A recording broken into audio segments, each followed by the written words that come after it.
self-important big heads such as Emil and JD that I'm actually very gracious and humble. So that will be refreshing. That will be refreshing. Usually the next speaker says good things about the speakers before, but not in here, obviously.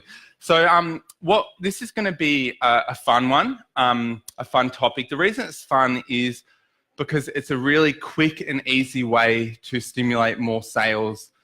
And most businesses, pretty much every business, can use it at some level. So I'm obviously, well not obviously, but I'm in the sort of education or selling educational type courses business. So this is an example of a text message and an email. We sent out the exact same copy or the exact same words via text and email to the exact same list of people. We were trying to relaunch back into the UK for our Amazon business, and we sent it to about 3,000 people we had on our list over there. So I sent it via text and email, and exact same words, and this was the result. So here we go. Clearly I'm a technological genius. Here we go. So the SMS thing at the top is the results of the text message, and this was for a webinar campaign. So we got 189 bookings from the text message and 49 from the email, out of which 82 attended from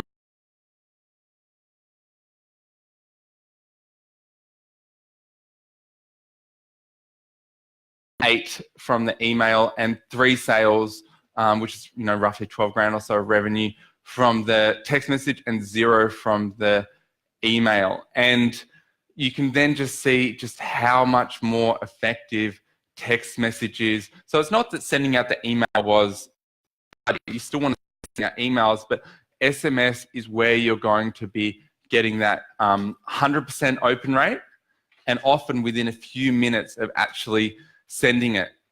So who here at the moment is currently using text message at some level in their marketing? Yep. And who here has it in some way automated? So so it's part of your sort of autoresponder sequence. That's wonderful.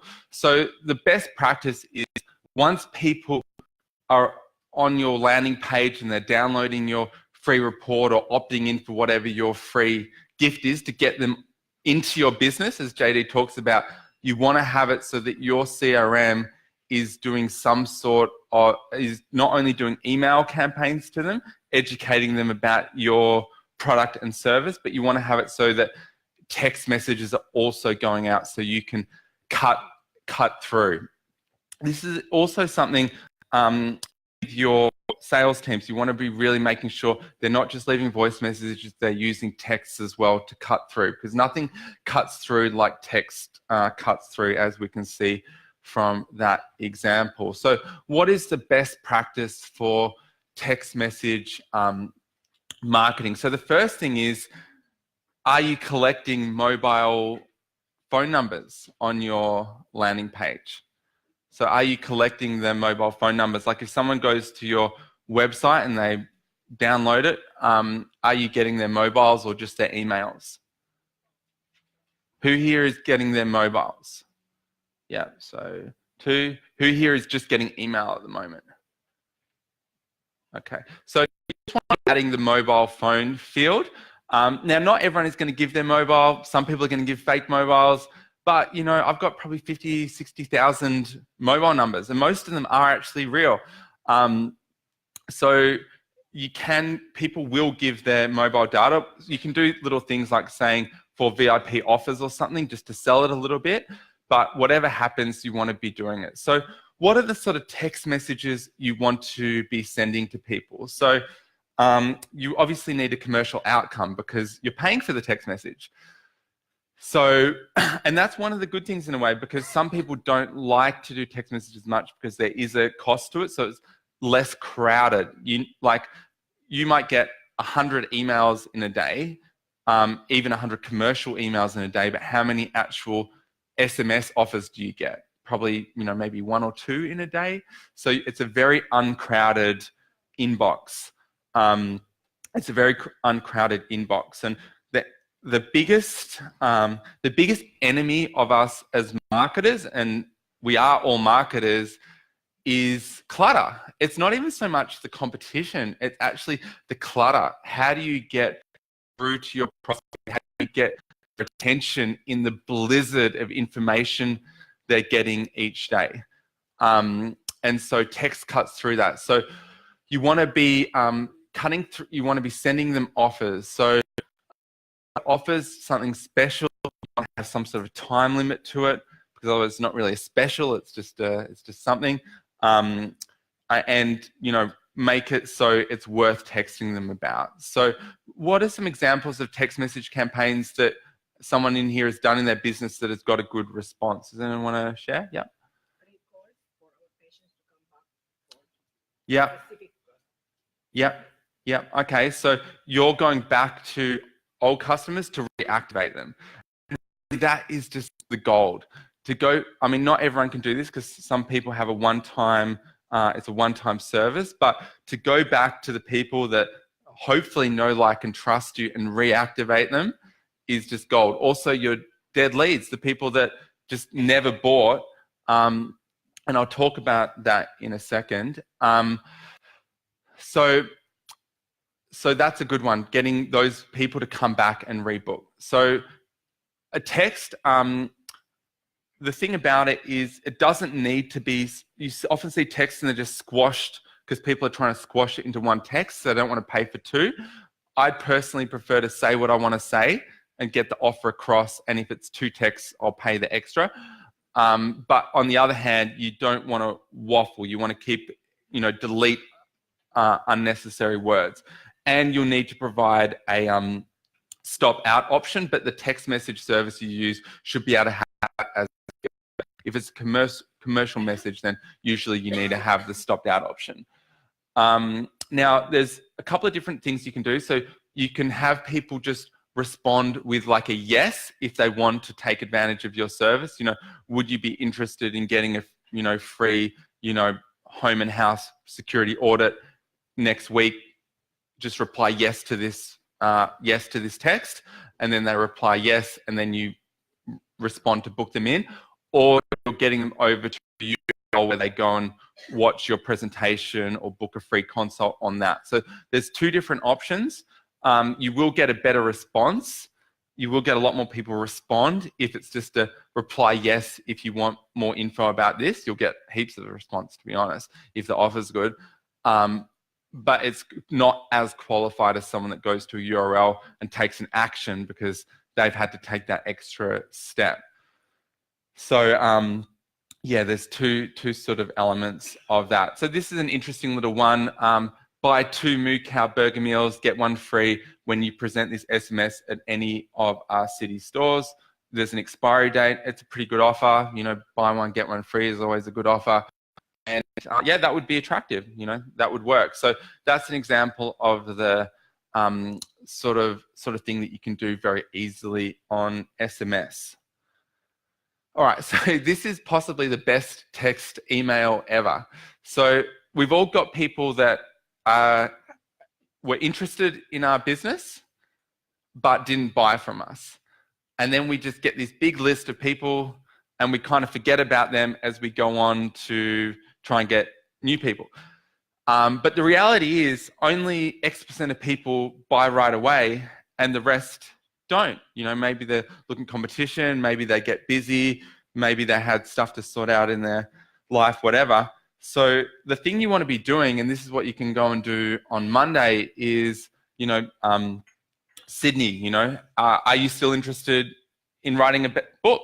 Are you still interested in writing a book? Are you still interested in getting a new home? Are you still interested in getting a new house and land package? Are you still interested in whiter teeth? Are you still interested in losing weight? Whatever it is that you offer, are you still interested? Reply yes, and bingo. You all of a sudden, out of a dead list, you'll be like Jesus with Lazarus. You'll be waking it up. You will get responses back. If there's a decent sized list, you'll often be surprised at how many people get reactivated by those simple 9 words. So that's an amazing thing. So you can send it out by email, you can send it out by text, and just be ready, obviously, to follow up with those people. So that's a great little thing, and that's from a guy named Dean Jackson. He used it a lot in real estate. So, you know, he's still interested in buying a home in the Dean and Jacksonville area, you know, and it just gets those people out of the woodwork to identify as prospects.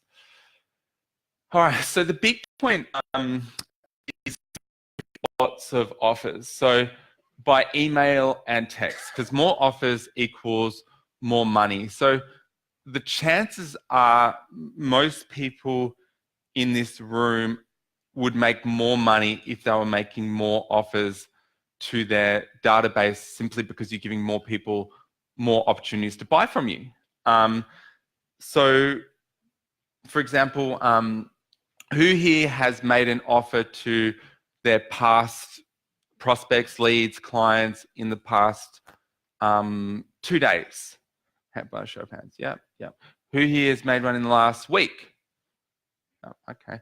Last month? Yeah. So really, given that the more offers you make, the more money you can make, you want to be doing that more often. But the challenge is, I suppose, sometimes it's hard to think of things to, you might feel like, oh, well, what am I going to email them? What am I going to offer them? So I'm going to talk to you about one thing that I do. Obviously, you can always just give them specials and offers. So coming up with just ideas for a special to reactivate interest.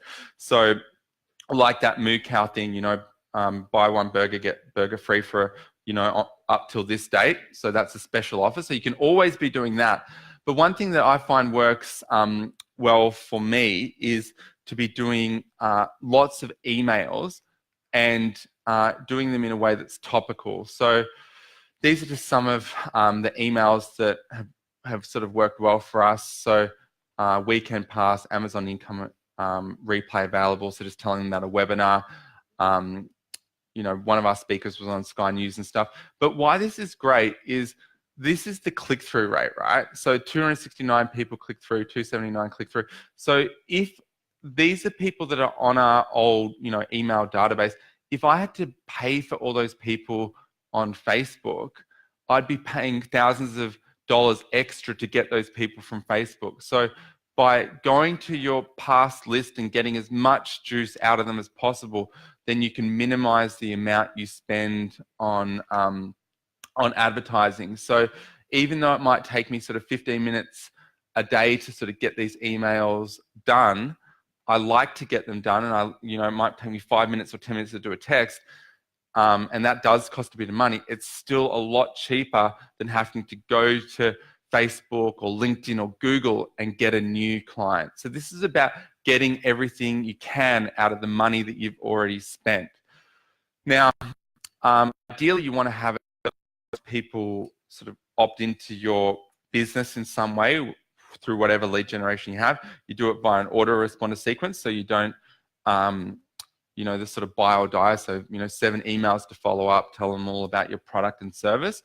But after that, you still want to have a regular email campaign. But it's one of those things, I don't have the time. I don't know how to come up with ideas. So I just want to share with you how I sort of come up with ideas for doing it. This is my secret to never-ending emails. And if you've been on my database, it is true. They are almost never-ending to the point of obnoxiousness. So what I do is rather than focus on technical information, like how-to information. So we sell a lot of Amazon courses and a lot of real estate courses, but I don't do 10 steps to do a subdivision and that sort of very cerebral stuff, because frankly, there's all that stuff all over Google, on all over the internet, on very technical stuff on how to do this and how to do that. What I try and do is make it a lot more clickbaity, a lot more like the sort of competing with the sort of headlines that you see on news.com and stuff that get millions of views a day. And then I tie into the product that I'm selling. So for example, at the moment, obviously there's going to be an election over the next 4 months. That's going to have big impact on first home buyers. If, for example, if Labor sort of winds back negative gearing, it's going to push a lot more people to buy new homes, which is going to have an impact for our friends in the room who are in the new home industry. So you can tie in what will happen to house land wages after the next election, or will Labor cause a 20% rise? So you can tie into a topic that is in the news all the time. Will Bill Shorten add 50 grand to new house prices? That's a topical issue, but then all of a sudden, you can see how an email about that would easily segue into a pitch for put down a deposit, speak to a consultant now about getting your house and land started before the price rise. So you're looking for topical stuff that can tie into your industry. So another example is, I think some of those, the royal family are over here at the moment. So there's a million different industries that can tie into that. Our friend who has the continuity flower business where flowers for offices, there's always flowers around the royal family. You can tie in those sort of things. So anytime, Amazon, Jeff Bezos just recently raised the wage for Amazon workers to $21 an hour. That's easy for me then to tie into, but you don't need to wait for your boss to give you a raise. You can do it through starting the Amazon store. So you're looking for that topicality, So let me show you how I did that. So there's a guy, Gary V. Who's here? Does anyone know Gary Vaynerchuk? Does anyone follow him? Yeah. So he's a friend of mine has bought him out for a big tour recently. So he's sort of in the news a little bit. He's quite well known. So it's easy for me just to get a content writer. Hey, here's an email topic, 9 quotes from Gary V. And then I can just tie that into. I could tie it into pretty much anything, to be honest. But I'm going to get a good open rate from that. It takes 5 minutes to put together.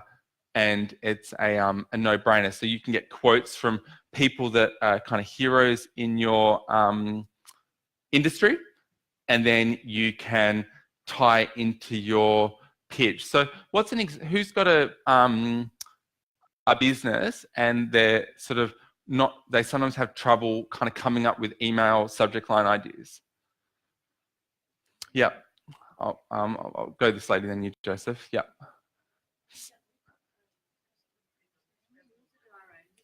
Yep.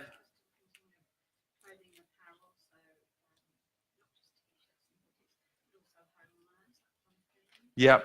So what sort of clients buy that stuff? This is, well, I mean, and we're thinking of kind of everybody wants that kind of stuff, but we're really struggling to come up with ideas for that kind of wow factor, and also what to send out to people to get them to want to buy our products. Yeah.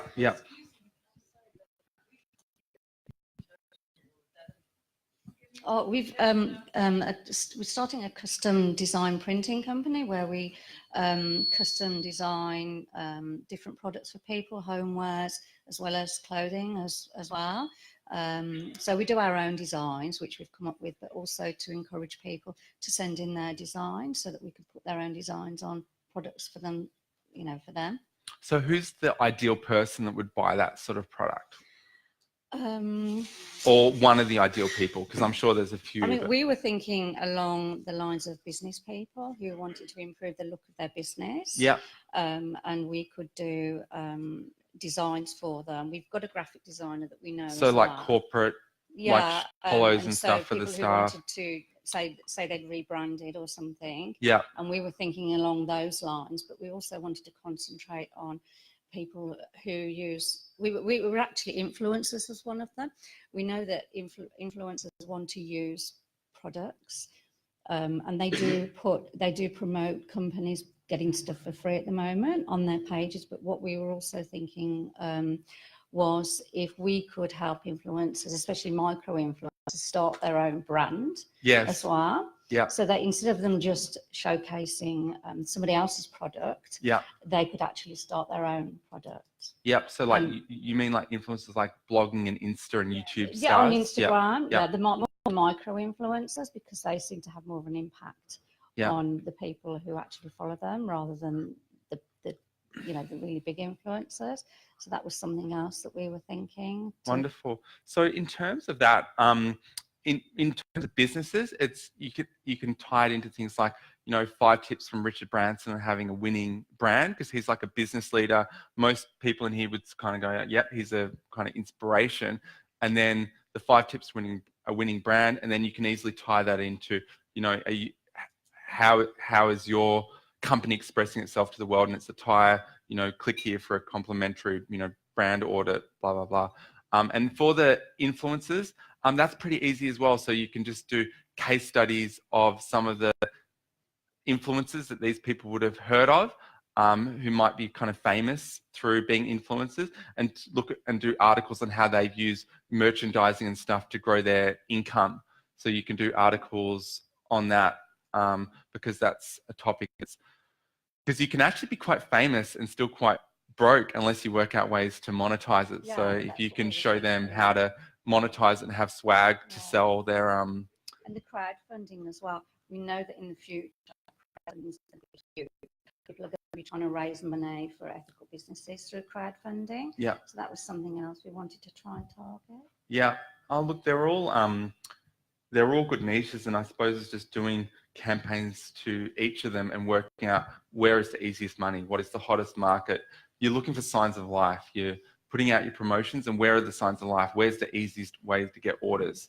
Because you won't know sounds like you're quite new, and you won't know what's going to work until you put a few feelers out there. Yeah. Joseph.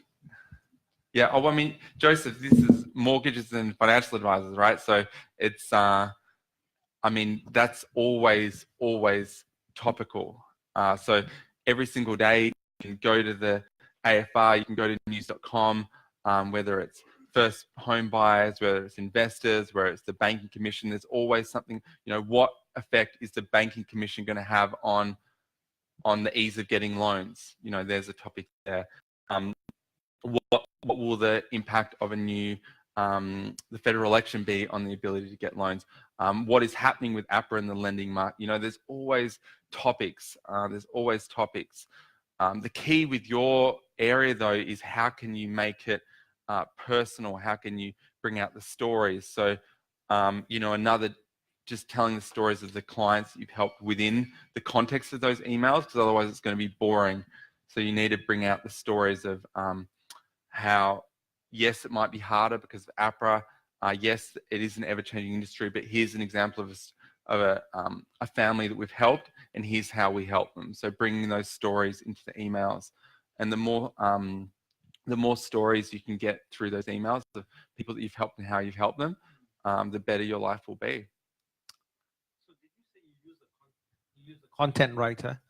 So you say, here's a subject, and then you send this off to a content writer, or is that something that you recommend? I still don't lose control over it. I do it myself.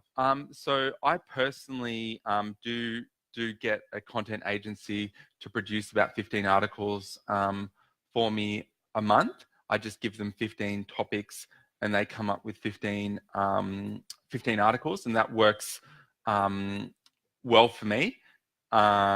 So yeah, that's what I do. But for many, many years, I wrote my own. It kind of takes 15 minutes.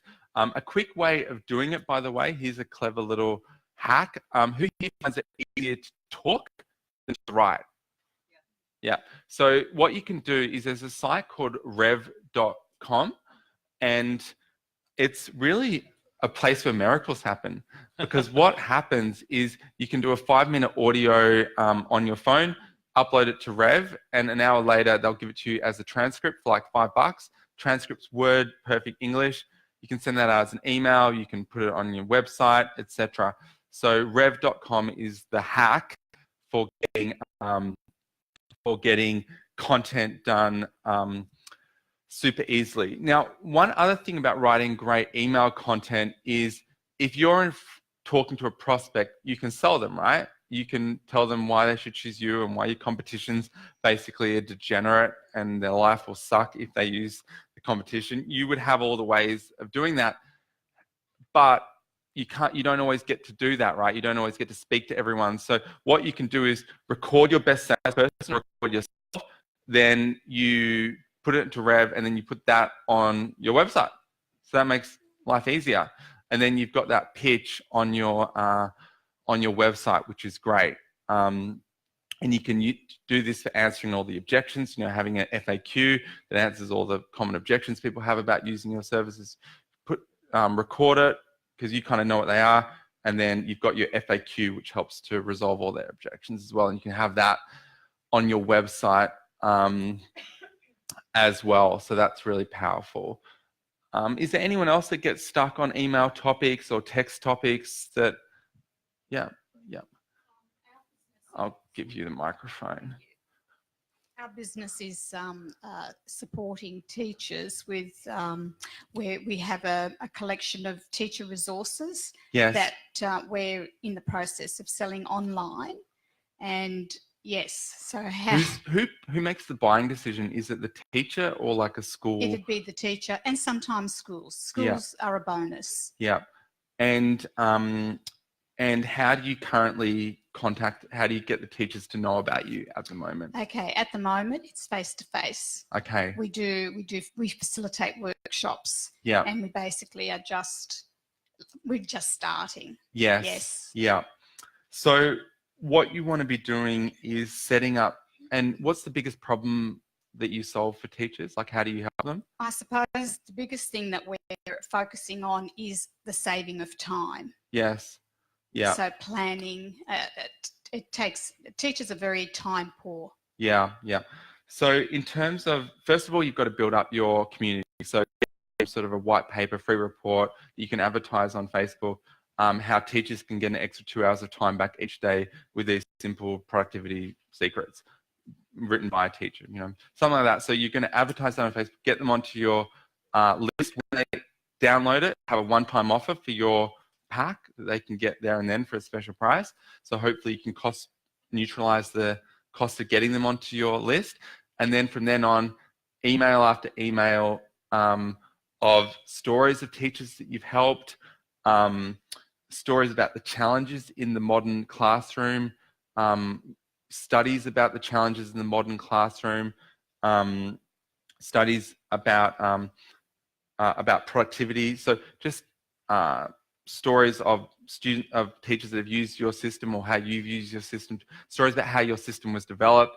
And then the other thing is, once you've got all those sort of basic ones, you can then start doing fresh ones based on, because it's always in the news, NAPLAN, teacher standards. Is it, is it going to be more funding that's going to make a bigger difference to teachers, or is it, paying teachers more? So there's always these topical issues. But then you talk about those topics, and you segue easily into a pitch for your service, But look, regardless what the government does, there are simple things you can do to take control of your own day and your own life and your own emotional well-being by, buying this pack. So it's that, just doing that segue. So looking, you can just Google education news each morning for topic ideas and then segue in. But as a starting point, you just want to be telling stories of teachers you've helped, stories of how horrendous it was beforehand and how it changed. So once was lost, now is found is what's going to get these students, these teachers to buy the course. But it sounds like a great niche, because imagine dealing with and not being able to like whack them around the head, and you can't. Precisely, I know. We've been so disempowered. I know. It's awful. So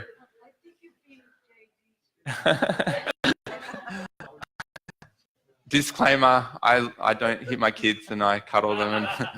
And so Rev.com, we've spoken about some great.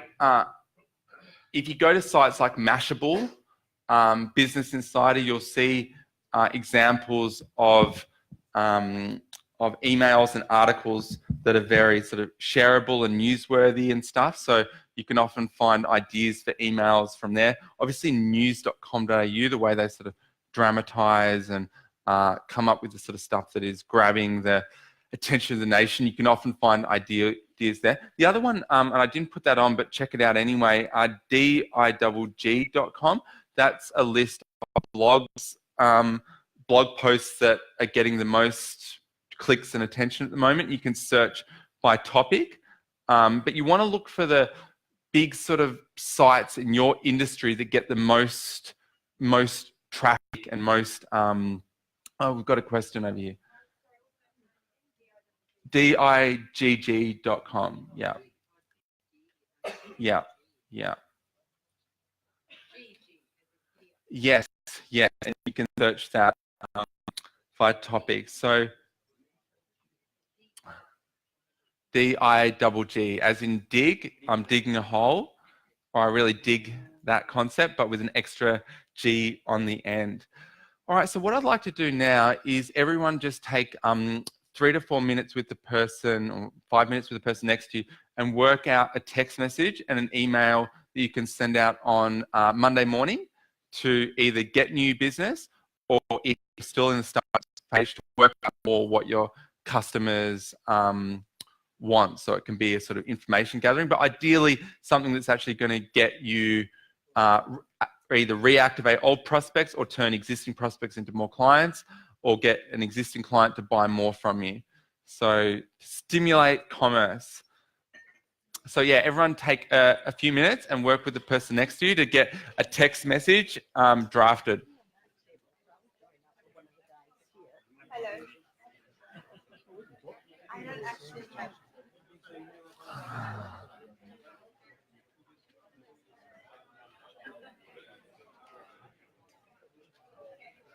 Wow, time flies.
My man.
All right, ladies and gentlemen, did everyone come up with an idea? Or did anyone not come up with an idea? You came up with an idea? Cool, cool. Anyone not come up with an idea? Right. Who here has got something that they're going to send out on Monday? Just you. Excellent, excellent. My work here is done. Mission accomplished. I love it. All right, so does anyone want to share quickly what they came up with? Yep, go. Promoting what I do on Facebook. Yes. Okay, great. So We haven't written a plan yet. okay.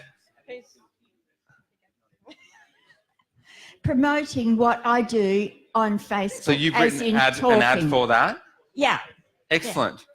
Yeah. Like an online one. Excellent. Excellent. Great. Great. Excellent. So what we're going to do now is we're going to have a sort of a 1-minute break as we get ready for the next presenter. And then for the next little while, we're going to be hearing how to get started. I've got 2 microphones. We're going to be learning how to get started in selling on Amazon.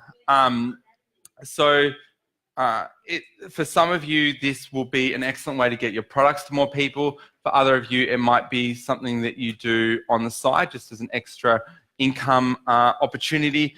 For others of you, it just might be getting an understanding of the biggest giant in the world of e-commerce. So just to give you a perspective, up to 600 products are sold per second on Amazon. This is a company that has got 100 million people in America that pay to be a customer of Amazon, that pay to be an Amazon Prime member. So the more we can learn about what these guys and girls down in Seattle do to create this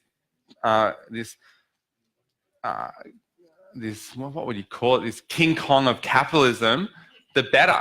So in just a moment, we will give a standing ovation to Kirby, who's going to talk us all through Amazon. Yeah, we might as well do it now. Yep.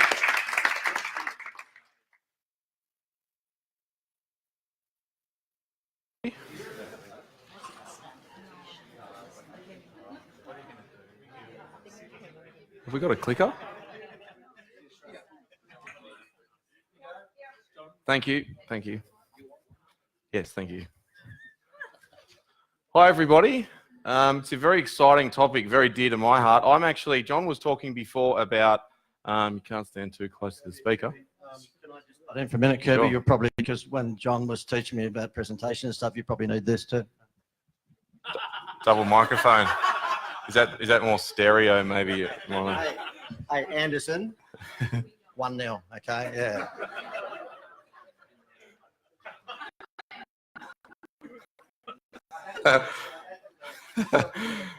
Cool. So I'm a coach on the program that John runs with Sophie Howard. So she's created a really amazing system to get started with selling on Amazon. So my niche within the business is actually teaching people how to get started in those very, very early stages. It's all about picking the right products to sell. We get loads of people coming to and wanting to sell on Amazon. It's very in vogue at the moment. If you've ever sort of clicked on anything Amazon on Facebook, you'll know that there's just so many people out there. It's a bit of a Amazon coming to Australia. I think we're all kind of waking up to the possibilities of what this business will do and how powerful it is. So I'm going to talk about today a little bit different content for me. I'm going to talk about what Amazon is, how powerful it is, and how we can take advantage, right? There's like a party going on and we all want an invite to that party. Who likes to party? Yeah, I do. I get FOMO all the time. So this is, if you're the personality like me and you get FOMO, this is going to be hard to not just jump on and get excited about, right? It's really good. So the plan for today is, what is Amazon? Why is Amazon, which should probably say something more like, why is Amazon so powerful and why are they dominating retail? And presumably they've left a lot of the competitors behind. There's no one really even close to being able to be as effective as they are, it's a huge opportunity. And how do we get into the action? So the crazy thing about Amazon, and why I love it so much, and our other students in the course, is people start a lot of their searches with Amazon. So it's new to Australia. Probably 95% of our students start with selling in America. It's just such an enormous market over there. So the great thing about Amazon, it's not like an ASOS over here or a insert other retail websites. People go to Amazon to buy things specifically, right? So it's not really a browsing platform. It's just, I have a problem. I need a stapler. I need a calculator. I need a water jug. I need some glasses, some dinner plates, whatever. I just need it, so I go there. As a result of that, which we'll talk about a little bit later, the conversion rates are enormous. They're like 20-30% usually on products. When they find it, they're looking for something really specific, like a black clicker pen. As soon as they see it, they buy it. The job's like job done. And that's really, really important. So there's a lot of people out there on like things like Shopify. A lot of the Shopify sellers are stoked to get over 4 or 5%, right? But us Amazon sellers are getting 20, 30. It's just crazy. It's really powerful. Really powerful. So there's just so much activity going on there. More than 140,000 people are making over $100,000 a year selling on Amazon. So there's just so many. And the most exciting thing is there guys like you and me. So of the millions and millions and millions, and we're going to talk about some figures, the millions of sales and the products that get sold on a daily basis, over 50% are actually smaller sellers, right? Like us. They're not these big corporations, right? Because it's such a huge platform with such a variety of demand of all these random little niche products that they one company couldn't possibly fill all of that, all of that void of what people ask for and want to find on Amazon. So here's some stats here. So on one of their peak selling days, they sold more than like 26.5 million items, right? Like that's not in a day. That's 600 items per second. Like it's just a juggernaut of a business. It's huge, right? It's just the go-to place where people are buying things from. It's slow in America. We've got a lot of our students selling. Slow in Australia. It always is. There's no major problems, which is what the press might lead you to believe. It's just a slow burn, and the algorithms take a while to sort of take off. They're deliberately growing slowly, so they're actually allowing people to come in waves, right? So way back when it was a waiting list. So if you tried to start selling as soon as they opened back in November, you couldn't do it. So they'd work out what products you've got. Are you an experienced seller? Do you have a website? So they're quite picky. Now they're sort of opening up the floodgates as their processes and systems are really good. And they've got those FBA warehouses, which we're going to talk about as well. So massive, right? Like just unparalleled to any other business. So 1.3, so it's $380 million per day, and it's on track to double. Like it's just huge, right? So we all get the point. It's massive, right? We could do stats which are generally made up anyway, but we just get the idea that it's good. So here is what John was referencing before to give you an idea about the users. Over 90 million. So there's a membership from a consumer. Forget selling for a moment. But if you're a buyer on Amazon, you have a choice yearly to pay for a membership to be a preferred buyer, which is a Prime membership, right? So you actually pay, I think it's about, at the moment, it's about $110 US per year.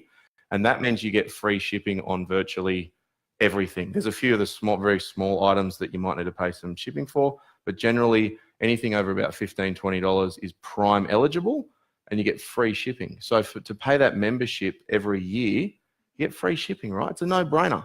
So there's 90 million paying Prime members in America. That's a lot of people, right? Because there's like 27 million people in Australia, right? It's just staggering. It's really staggering. So again, this is the best part. They're little guys like us, right? So we can find these little niche markets, these gaps. And what I am absolutely obsessed with and what I love talking about, I was here 2 weeks ago this day with a product finder workshop, similar size group. All day we talk about different product ideas. We come up with ideas and we look at, we find the right products, you know, what's in demand, what's low competition. It's really quite exciting stuff. So we're going to give you a little bit of a sort of key today, and I want everybody to really, my goal for today is that everybody at least just understands exactly how this works and exactly how powerful this can be, right? Because I think it's really exciting. Very scalable. It's a highly scalable business. Yeah.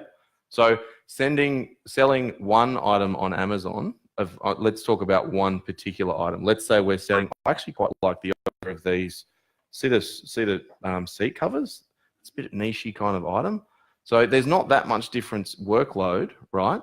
By selling 5 of those a day or 5,000 to you as a seller, no difference. The workload is the same. Obviously the capital investment is slightly more, but it's the same.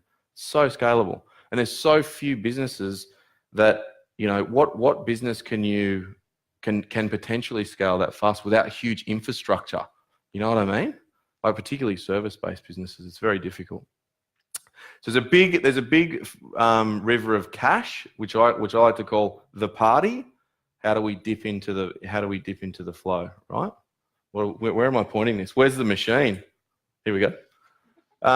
So this is Sophie. This is Sophie's program. Her name's Sophie Howard. She's actually in Delhi at the moment. We also take our students to trade fairs, right, which is really fun. We do probably about 25% sort of business products searching, about 75% shenanigans and lots of fun, right? It's really good. It's a really good time. So Sophie's in Delhi, or I dare say she probably might be talking to you today. But so she has a bit of a secret formula, very different to a lot of other like educational selling platforms out there. I'm going to explain a little bit about that, about why it's so different and why I like it so much. But here are some of her. This is a screenshot from her account, right? Just to sort of give you an idea about what sort of figures she was doing. So this is from 2015 to 2017, so a 2-year period. Product sales is 2,337,000. So it's not bad. It's not a bad start to a new business, right? And this was I think she started about 2 years prior to that. So in 4 years, the last 2 years of her 4-year career was these kind of numbers, right? It's impressive. And this is the exciting part also, is a little bit labor intensive in the beginning, right? About sort of choosing the product, getting your head around a new system. But later on, it's very easy to manage, right? So at the moment, I think I've got 7 products online. All I do is check my sales at the moment, just checking the app, right? Because all the hard work's done. The setup can be a bit labor intensive, but down the track, not so much, which is really, really cool. So I think this here, you eventually get good at, you have some designers and some sort of little virtual assistants and whatnot.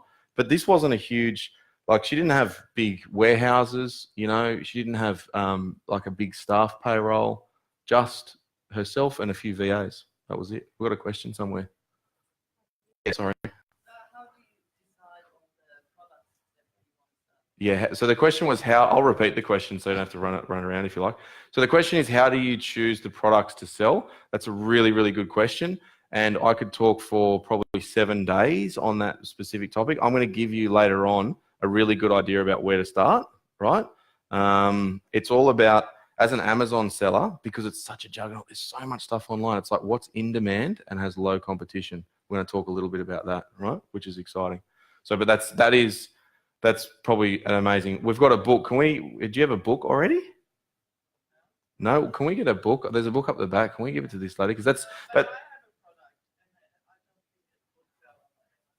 Yeah, I'll teach you at the end how to work out whether it will sell or not. Is that exciting? Yeah. Yeah. I'll tell you with certainty whether I would invest in sending it over. Could it suit an American platform?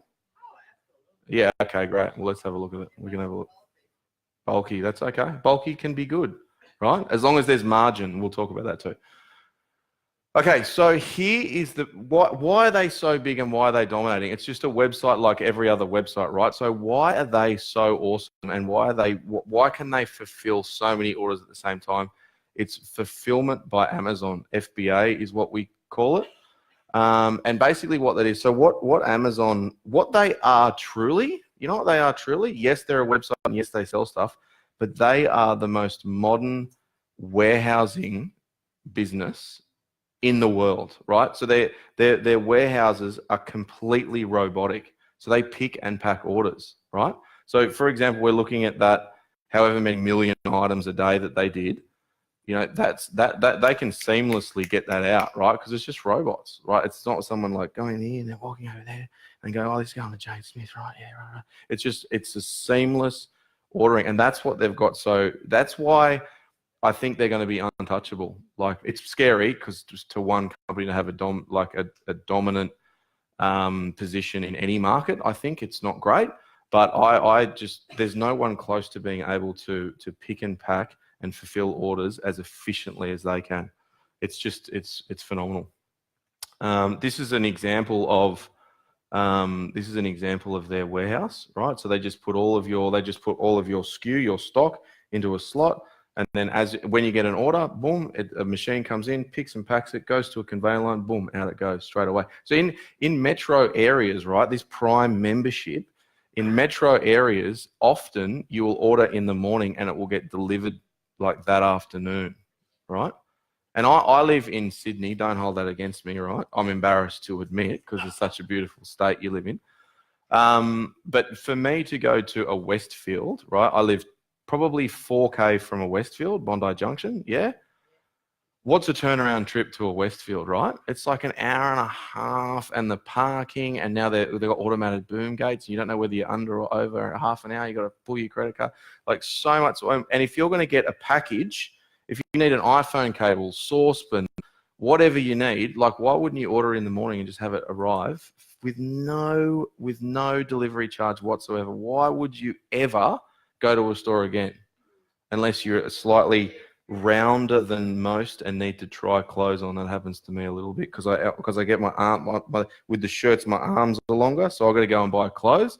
But anything else, why leave the comfort and safety of your own home, right? And we're all going in that direction anyway. I mean, Woolworths, that's a massive growth, you know, for their business, is the whole sitting at home, ordering things online and having it delivered, right? So to get in on the action, this is all it costs, right? To be a part of the FBA club, to be in this party that never ends, that's just like Vegas 24/7. It's only $40 a month. I think that's USD, or it's 49 in Australia if you want to try the Australian market. And then they charge you 15% of all your product sales, right? So obviously they're making money. Every time you sell something, they're getting a clip. But you know, it's a pretty good opportunity for that. It's a very low, like a low cost. Yep. Does that depend on how much storage space you use? $40 a month must be per meter? Yeah. So the question is, does that depend on the storage space? With normal sized items, it's about, let's just do a really basic about that. If it's about sort of less than that, you can have tens of thousands. They won't charge you $1 extra. If you've got big, you know, say like giant wall mirrors or something large, bulky, there is a storage fee, which you need to be aware of, right? But generally, if it's a normal sized item, no storage fees, as long as it moves. That's the caveat, right? If you got stranded stock and it's not moving, it's promotion time. They're gonna ask you, it's gonna start accruing storage fees.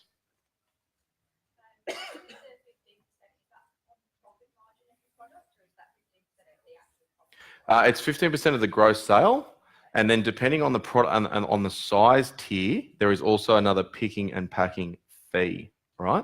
So there's a sales fee, and there's also a fee of the size of the item. So the big bulky wall mirror there'll be an extra charge for that, right? And you can get an exact quote before you send anything. It's very transparent business. Again, we're going to talk about that later.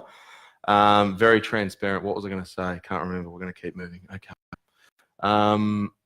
Yeah. So this was one of, again, I'm sort of jumping in on Sophie's presentation here. Hence, she's in India. So one day in 1 hour, she couldn't. So every now and again, once they realize, right, it's this like mysterious beast, Amazon. There was 1 hour where she checked her phone app, like we all do, every 5 minutes. She'd gone for a swim, come back 1 hour. She did $54,000 in sales, right? So that's significant. That's significant. And how can they fulfill all that? It's like FBA, really quick. So she still doesn't know to this day exactly how that happened, because every now and again, like you'll just get, if they know that they've got stock, it's a hot selling item, it suits one of those emails that John was talking about, right? So it's like, 'tis the season for whatever, insert product here, why don't you buy this? She just had a big container load go. They knew they had the stock. They knew it was a good product to be promoting. She thinks it might have been a banner ad that did that. It just had this enormous spike and then back down again. Like it just, and that's, to me, it's a good way. Like that's sort of a bit over half of an average Australian wage in 1 hour, right? So you've got to build up. So a lot of our students will start with, an investment of say sort of $2,000 to get there, and then just reinvest the profits, right? Turns over. So you don't have to start with, with heaps and heaps of stock. It's happening in all countries. A lot of our students, again, 95% of our students start specifically in the US. It's like the masterclass, and there's just so much volume. But we have students who, some Italian students. There's a lady there who's, she's got some pet products that I coach. She's found some really like gaping holes in those in Italy specifically, right? In some of the product categories that just is very difficult to find good products in a certain category. So she's getting into that. She's Italian. She understands like what she needs. Some of these other platforms like Germany, you need to be a passport holder. But between Australia, America, and UK, if you get a product going well on those platforms, even one product on America can be a full wage. So generally, what happens is we're purchasing products in places like China, India. I love because it's very artesian, very rustic, and you can get quite small minimum order quantities to start with. And then sending it to USA or Australia or wherever else, usually USA or Australia. So it's a great little sideline to have if you like traveling to places like Bali or any Asia, any sort of Asia holiday aficionados. Spend a couple of days near one of the major markets. You can come up with some ripping ideas while you're on a holiday, right? Tax deductions, that's what we want. And Australia is happening. Again, it's a little bit slow, right? So they're just finding their feet. But here is the opportunity. So because they're different strategies, and we teach both strategies in great detail, the difference between selling on Amazon USA and the difference between USA and Australia. So at the moment, Australia, because there's got these, because it's all so new, there's very few reviews there. It's a way to actually establish some of the more generic products, right? I would never try and sell this clicker. I know it's Logitech and it's an established brand, but I'd never try and sell something really generic like a clicker in America. But Australia, there's still those opportunities, right? Or 4 dinner plates, for example, like 4 white dinner plates, very generic. America, it's probably just going to be too competitive. But Australia, by establishing these quite sort of generic popular items on that platform now and start to get reviews, you'll become the more dominant player. And then later when Australia sort of explodes, which will happen, it'll never do the volume that America, purely population based, but then you'll be sort of established in the market. Is this all making sense? Yeah? Cool. All right. Great. Okay, so there are a lot of things. I'm a golf fan, right? Which doesn't help my Amazon business whatsoever because golfers want brands, Callaway, Nike, insert other golf brands here. But there are so many, so you just wouldn't do that. And it'd be very hard to sort of start selling, to wake up and start selling runners or, some of those sort of really highly branded products. But there is so where we play, where we have fun as brand new Amazon sellers, making up brands on the fly, these kind of things, right? So lamps, mirrors, clocks, picture frames. You don't really, when you think, okay, I've got like a space in my house where I want a really nice, I'm thinking about maybe like an Egyptian, pharaoh head or whatever. Or a vase or whatever clock, something. I'm looking for something to fill that space.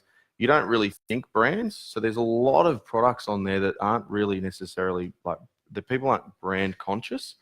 So all of those non-brand conscious items are where we sort of, we actually start long-term, we actually create the brands specifically for Amazon. That's another conversation, but they're the ones that you can simply buy from somewhere else, right? Make some beautiful packaging, send to America in these big cartons. You tell Amazon, I got 40 of these away, off they go. And then all of a sudden, they appear on this juggernaut of a website. It's just, it's phenomenal. It's like stocking an item in every single Grace Brothers, they don't even call Grace Brothers anymore, Maya, overnight times 50%. So if Australia was wrapped around the world and there was Myers everywhere, it's the equivalent of being on Maya overnight. So all of a sudden you appear, you're active for sale. It's really cool. Has anybody got a product-based business at all besides the lady? Yeah? Who you got? So cool. So I'm going to try, what we'll do is the end is I'll try and sort of show you how to work out has anyone thought about Amazon with the product, guys? Yeah, cool. All right, great. Well, hopefully this is relevant. Cool. So that's the kind of stuff we do. So there's two ways that we help the students. Some of them come with ideas and products, which we help them. We work out whether that's going to be a suitable fit and particularly what country it's going to be suitable for, or most of them actually just want to get in on the party. And we start with things. So these are the kind of stuff that you can do, examples of what you could do in Australia, but are just done to death in America, right? So there's the spatulas, all this stuff here. Here's the secret, right? Here's the secret. And I might be wrong. Don't Google it and prove me wrong. But this brand, I'm sure it's not a brand. It is because an Amazon seller like me has decided it's going to be a brand. They've got some graphic designer on Fiverr that they've paid $15 to do this box, to design the box, right? And then they've gone to Alibaba in China, right? And then they've bought 5,000 of these spatulas, put them in the box, send them to Amazon, and off they go. And everyone's like, and we're all the same, right? It's okay, well, if it's a brand, it's a brand. So it's Dioro, right? So, oh, well, it's Dioro. It's a thing, right? Because it's got a label and a name, of course, it's Dioro. If you haven't heard of Dioro, who are you? But that's what we're doing. That's what we're doing day in, day out. And some like further down the track, if your spatula works, you do tongs and all that sort of stuff. So that's sort of where we scale it to.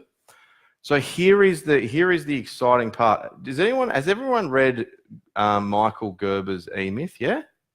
Has anyone not? Because if you're in small business, I reckon it's like the most key book to read. Yeah. Michael Gerber, E-Myth Revisited, I think it is now. So good. So he describes, right? He describes starting a small business. Like, I love it. He says you get an entrepreneurial seizure, and you do, right? Like, if anyone's gone recently from full-time work into starting a business, you get this like thing where you can't like sleep, and you're like, I'm going to do this. I'm actually going to do this. I'm going to be my own boss, right? It's really exciting. But then you figure out, and I have multiple small bricks and mortar businesses, so I know this all too well, is all of a sudden then you become a manager, a bookkeeper, a cleaner, a supervisor, and everything else. And then you go from this seizure of excitement to then basically creating yourself a job again. And you're like, this is boring. You know what I mean? Like, this was such a good idea, but then you don't realize how much is involved in a small business. The room's probably full of small business people, so you all know, right? Like, it's just, there is so much involved. Anyway, so the good thing about Amazon is we can stay in this creative, exciting, entrepreneurial like stage the whole business, because all of that stuff is taken care of from Amazon, right? So they're all you've got to do is write your listing, put your photos in, and send your stock in, and they do the rest. They transfer your money to Australian dollars and dump it into your Australian bank account. Like, they do it all. So this is what you don't need. If you get it right? If you get it right, you don't need to build a website. You don't need to work out how to generate traffic. You don't need to handle your shipping or your customer service. They do all of that. If somebody doesn't like the color or their mum doesn't like it or whatever, they send it back. They're courteous. They, of course, have a, it goes back into stock. The new product, gets, or the money goes, whatever, right? The point is they do it all, right? So they reconcile the whole bit. It's all, and they send you an email, Kirby, don't worry, sleep easy, buddy. I know you're asleep, right? Because it's the middle of the night. It's all handled. And you go, great, that's great. Thanks for, you don't even need to send me an email now, guys. You just do what you do, right? You don't need to work crazy hours. You will because you get obsessed, right? You never, ever look at a product the same again, right? You walk down the street, right? I was walking down the street recently, and this lady just kind of walks past with an LED flashing dog collar. And I kind of was like, just a nice sort of leisurely walk I was having, and I started walking really fast because I couldn't wait to get home and work out whether that's actually competitive on Amazon, right? Because I was so excited. I was like, here we go. This could be a niche. So when you start traveling and you start to get into this, it gets really exciting because you're only just a little product idea away from potentially making some serious cash. I'm going to show you some examples. It's one of my favorite things to do. You also don't need to take huge risks or spend lots of money, right? So the infrastructure of a business can be quite big. So in terms of product sales, like in terms of investing in your first product, 2,000 is ample, right? So you can start, potentially you can get, 100, 150, 200 items for, $2,000. And at least you're in the game, you're learning, you're making some profits, reinvesting it, then you can grow from there. Some people get a bit more excited like me and spend a little bit too much money too early. But anyway, it's all paid dividends in the end. So a couple of our students, Christine now helps Discovery Day because she's a bit of a genius. So she has a natural fiber gum. We don't tell exactly what we all sell. It's a weird thing. You'll get to know that if you join the community. But yeah, so she's doing good numbers, right? She's from Byron Bay, cleaning business on the side. Wanted a more scalable business. So she's just reinvesting. I think she's doing $3,000 or $4,000 a month. I think it says it somewhere wherever this is pointing. So that's the cool little screenshot of her sales. So I think that's for the month 3,159. So that's pretty good, right? Just on the side, reinvesting. Okay, so how to find these blue sky products to sell on Amazon. So here's the little sort of thing, right? In terms of margin, you want about sort of 30-40% minimum. I'm just going to teach you a little bit about how it happens in sort of a big chunk level thinking, and then if you want some questions, we'll get right into the nitty gritty later on. But just to give you a bit of an idea. Okay, cool. So this is an example of just a boring product, right? So $391 per week income potential from just one product, right? So because there's so much volume going on Amazon, just like 6 sales a day, 10 sales a day, something like that, with a net profit of like $10 can equate, just extrapolates to some quite good income. So if this sells for 25, you might sell 19 per day, for example. But if you make $7 per unit, it's $133 per day, $931 a week, right? So that's the kind of stuff. And this is not safe rest. I'm sure that's not a real. I mean, when I say real, it's what is real. But I'm sure it's just, that's an Amazon brand. It's an Amazon seller like me, putting stuff on there, and obviously you make sure it's good and whatever you promise you do, right, with the antibacterial and whatnot.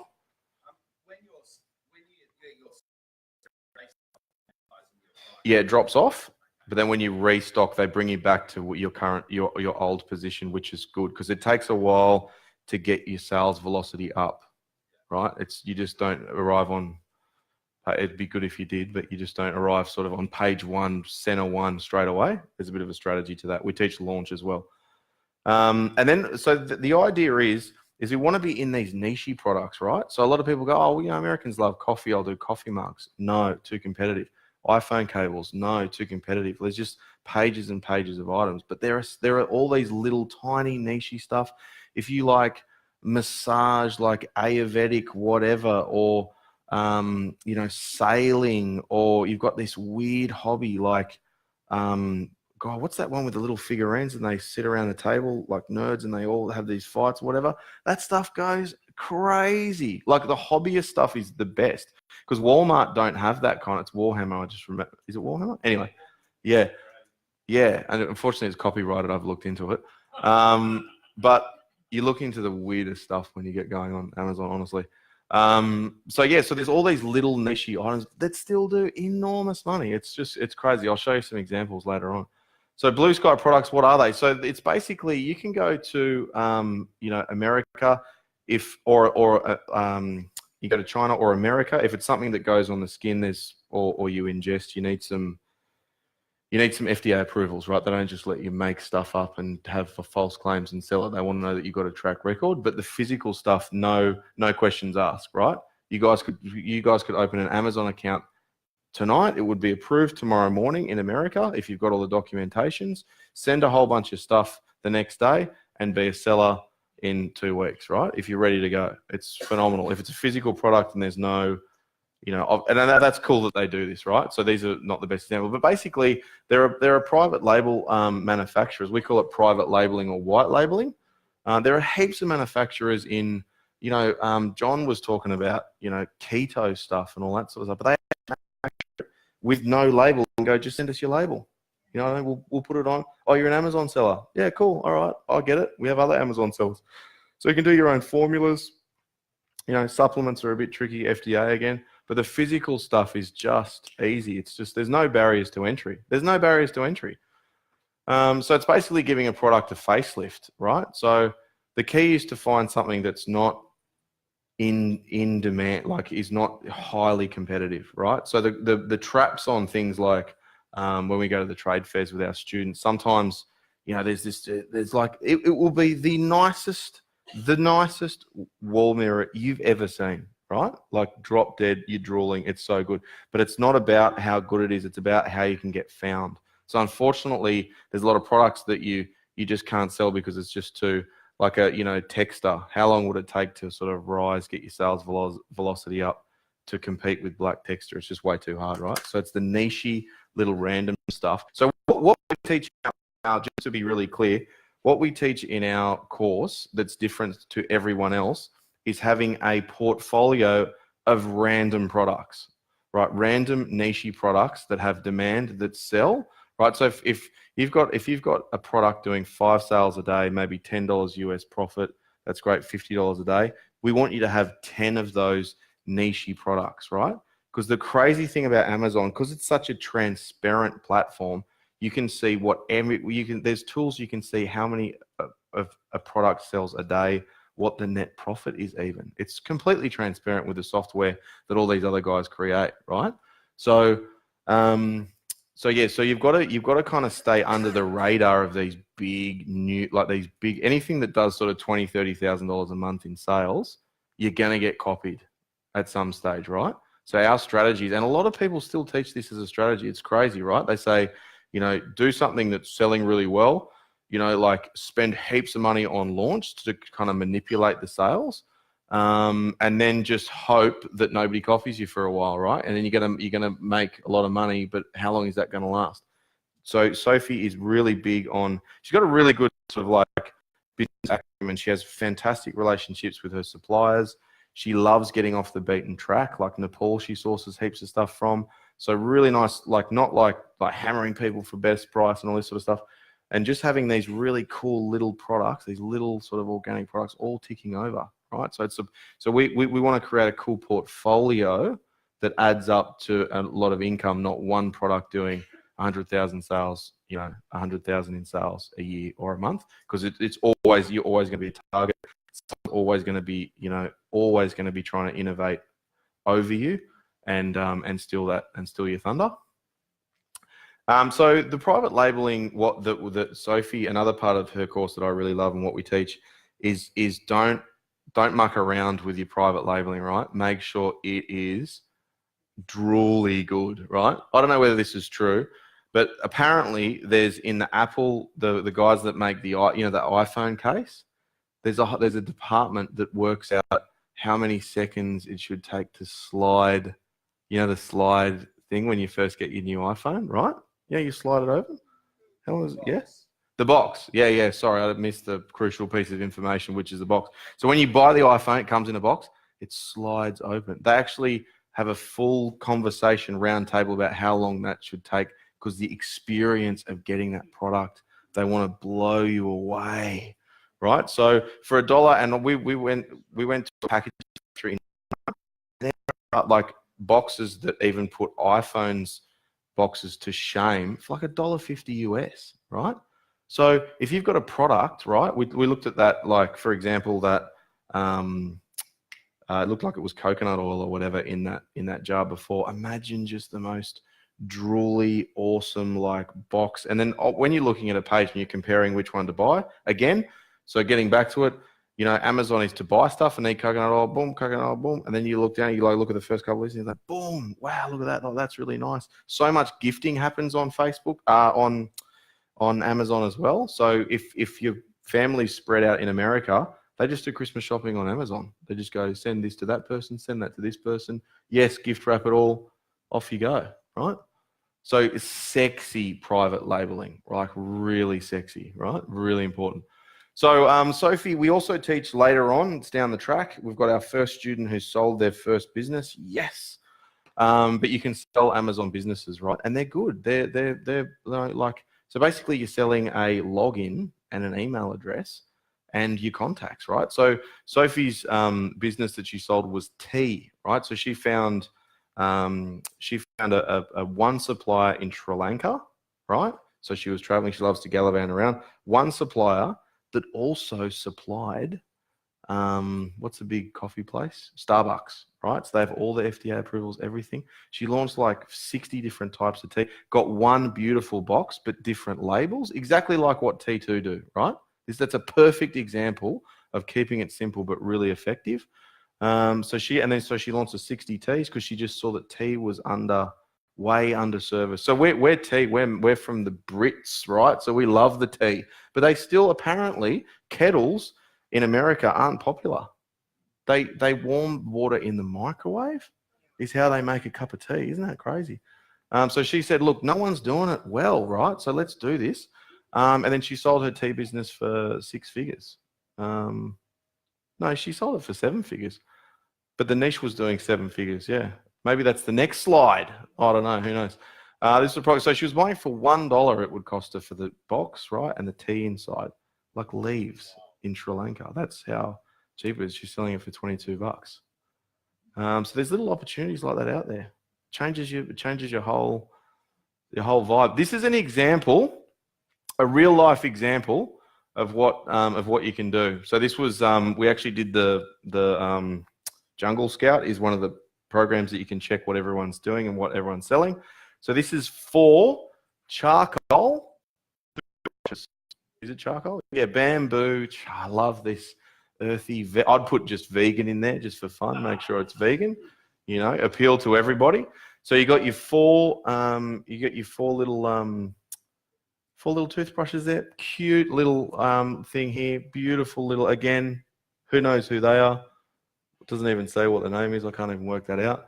But yeah, that's a perfect example, right? So what are they doing? So they sell for $12.97, less Amazon fees, $1.95, which is your which let's call that your 15%, and then your FBA fees. So that's your picking and packing fees. I'm going to digress really quickly and get back to it. But if you do have, Amazon will let you store stuff and not even sell it on their platform. So if you want to get into, if you've got a product you want to sell it in America, you can create your own website. You can have it on, I've got a product on Etsy, right? Because it's like a wooden bowl, organic, whatever. And then FBA fulfill the orders. I just go into FBA and go send one to Jill in Wisconsin, whatever, and then boom, off it goes. So they'll happily do all your picking and packing for you, even though they're not actually selling it. Does that make sense? So they're an awesome warehousing company. Anyway, back to the point. So the net profit is so how many a day? So net profit $6 per day, and they sell 1,060 units per month, right? So the net profit is $6,455.50 USD, or 8,000 Aussie. I joke a lot in our product finder days that there's a lot of marketers in America, like young guys like my age. They all drive Lamborghinis, right? Because they they want to be like, learn how to sell on Amazon from me. So that's like, so I always say that's like 1.5 repayments of a Lamborghini right there. You can have a Lamborghini with toothbrush number plates, right? Everyone's like, what do you do? What do you do? Baller. It's like, man, just charcoal bamboo, right? It's trending. Everyone's like, you seriously drive a Lamborghini? Anyway, that's what I do. All comes back to the car you drive. And then has anyone not heard of Alibaba.com? Everyone knows it. Great. So it's basically it's a good starting point. We actually teach to get off the beaten track a little bit later. The more obscure you get with finding suppliers, the less chance you are of being copied. But sensational start. And if anyone hasn't had a good roll around in Alibaba, do it, right? If you've got an entrepreneurial streak, and even if you want to do great branding stuff for your current business, it's so cheap. Like all these promotional websites in Australia, say you want promotional pens, shirts, whatever, right? All those companies are just basically going to Alibaba and getting it. Like obviously they've got relationships now with good suppliers and they trust them, which is great. But if you need little stuff, promotional stuff, go straight to the manufacturers, man. It is heaven. So here we go. So they actually cost, these little guys here, these little bamboo charcoal toothbrushes from Alibaba cost 30 to 50 cents each. Right, so that's not a lot at all. And they're selling them in packs of 4, so it's $2 US. Right? Where is this? Oh, it must be there, is it? Okay. So yeah, so that's how easy it was to. So basically, they've outsourced. They've got some virtual assistant to go. Can you make us a nice matching? They've put some thought in for sure, but they haven't. It's not a big deal. They've got that. The box manufactured probably by the supplier has done that for them. So it's one-stop shop. I'm pressing the wrong button. And yeah, boom. Is that pretty exciting? Yeah. Right, charcoal. So somebody's making from bamboo charcoal toothbrushes. Lamborghini driving money. So here's the secret, which I'm jumping around topic-wise because I get way too excited. Here's the secret. It's the niche kind of stuff, spiritual stuff. Sophie loves. You got to know a little bit about it, right? So I don't do homewares because I have like a bed, couple side tables, golf clubs. That's it. I just don't know what looks good, and it's a little bit serious because you got to know a little bit about something to do with your product. I reckon, right? Because I was looking at some of some really interesting kind of, wall mirrors and all that sort of stuff, like specific stuff in China, and I'm like, I just don't have the skill to know if that's trending up or down. Does that look cheap? But if you've got some idea about, if you like those magazines and you've got an idea about what looks good and what's trending up, like go for that fashion, what looks good thing. But for me, stay well away from it. I just could never pick that. So here's some examples, right? This is really funny. These are true. I put this together only about 3 weeks ago. So these figures are true and correct, right? Just to give you an example of niche products, because a lot of people get this wrong. This is gold, right? And America, right? This is funny. Is there any? Oh, there is one American in the room. Anyway, we won't be too. So here we go. So this is an example of niche, right? It's a Trump costume tie for Halloween parties and pictures, right? Revenue per month so this is gross revenue, mind you. This isn't net profit. So base it on sort of like 30% net profit, right? But the gross revenue is $6,000 a month. So monthly sales. So 408 people per month in America are actively dressing their cats like Donald Trump, right? Is that not crazy? Like when I first started, I couldn't shut up about Amazon. So my friends would come to my house. It would always end with me streaming stuff from YouTube to my TV, showing them how crazy like the volume of sales are, because it's mind blowing, right? $6,000 a month, Trump supporters, right? Look at this, Rob. Does anyone know who Bob Ross is? Is he a motivational guy in the States or a happy guy? He's a painter. Oh, okay, cool. All right, so here we go. Rob Ross heat changing mug and coffee, tea and happy littles, blah blah blah. So basically, when you put the when you put the hot water into the mug, it changes to a different scene. $33,000 a month in sales. Someone sells 2,000 of these per month. A Rob Ross changing color mug. Is that insane? Some of the stuff is unbelievable.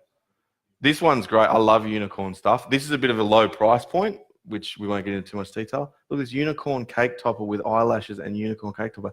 That, see, I don't know much about what looks cool and what not, but that to me doesn't look very cool at all. But they're still doing $12,000 a month with those unicorn cake toppers. Tell me you couldn't improve that, right? Like, tell me you couldn't get together with one of your friends and go, we're in the unicorn cake topper business. Let's come up with some cool stuff, right? You could dominate that niche. This one's awesome, right?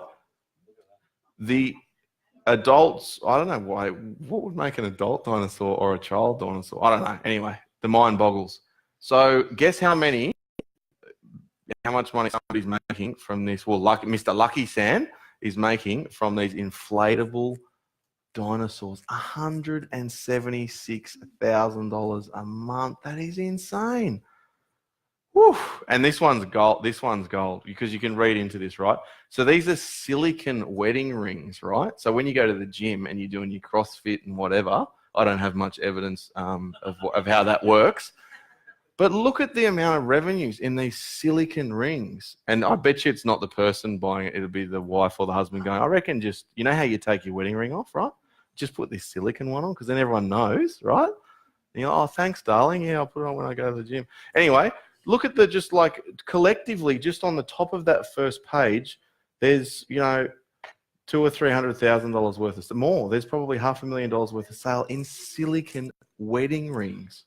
You know what I mean? Like they're light to ship. Could you improve that somehow? I don't know, probably not. But that's just a look at this. So I have a few pet products because people are like cat products, right? Because they're just cat people love everything cat branded, love it, right? And they're Amazon, they love it. So look, Halloween costume, $3,300 a month, unbelievable. Okay, secret sauce. So again, recap, right? It's about the niche products. I think we've talked about as depicted by the Donald Trump cat wig, right? So it's the low, random niche products that are where we want to sort of live, right? It's very difficult to get onto the big stage. However, the strategy being in Australia, there's still those opportunities there, which is quite cool. So that's basically how it works. The way you can sort of have a quick synopsis of like what are things going to cost me or what should they cost me if you ever come across products. So it's 30% that you should spend on like sourcing the product and then shipping it to Amazon. This is just a really quick, great rule of thumb. 30% to buy it and ship it. Because the crazy thing is, like, the shipping and the FBA fees are usually more than the actual product cost. That's the crazy thing about what we do and how cheap things are in some of those countries like China and, Korea, India. We're doing a trade fair, the first one in Vietnam next year too, which will be quite fun. 30% goes to Amazon and 40% should be kind of, that's the kind of quick, keep moving, doing research tick, right? So you don't want to pick something that's just way above your competitors. There's Graham. Someone always knows Graham. So 10 sales a day. So what could be quite simple is, like even just 10 sales a day at $10 profit can be $840 a week, something like that. 12 it says there actually. 10 sales a day, $12. So that's not a lot, right? So the thing that really gets you excited is you find something, you get it to Amazon. You do a little bit of marketing just to kick it off, a little bit of marketing if you've got it right. And then all of a sudden, if you sell 3 or 4 products in your first day, presumably that could potentially mean that, that could be a product that will stay, establish and climb in sales and contribute to, a fifth, a sort of, a quarter of an Australian wage. That's seriously what can happen. So it's these little bits add up to a lot. And again, it's establishing the product early. There's a little bit of work sort of choosing the product, getting that private labeling going. But then to reorder, once you've established relationships with your suppliers, the supply chain, you're used to everything, reordering things is not a big deal. You send them an email going, hey, Sherry, you know, give me another 300 of those, please. Yep, cool. Send me the invoice. Bang, bang, bang, bang, bang. So the first bit's a bit labor intensive, but we're setting up these product flows. You would never use Amazon to dispose of 50 surplus items because it's too hard. The challenge is to get it established, but once it is, the sales velocity can be through the roof. So it's the idea of this is to establish, even if you have a crack at, you know, 5 products and 2 of them work, or even 1 of them really well, like it's totally worth it, right? It's worth giving it a go. Graham went to our last. He's actually in India again. So exactly 1 year ago, he found quite a bulky product over there, and he buys that for $42 in India. Will buy you some beautiful stuff, right? Like even anyway. I won't get into it, but some really, really quality stuff, like really rustic design. You can put in handmade categories, beautiful stuff, and he sells it for $267 on Amazon, which is really it's a nice profit margin. He deserves it. Trying to ship products from India to the US can be a bit complex, right? He's been doing this a little bit longer, so he can sort of attack those kind of things. But, you know, he deserves that profit margin. But now, you know, he's got it through the process, got a relationship with a supplier, needs to reorder, not a big deal. So that's his, that was his summary of just that one item. So 30 days, 5,300, which is really impressive. So yeah, one item.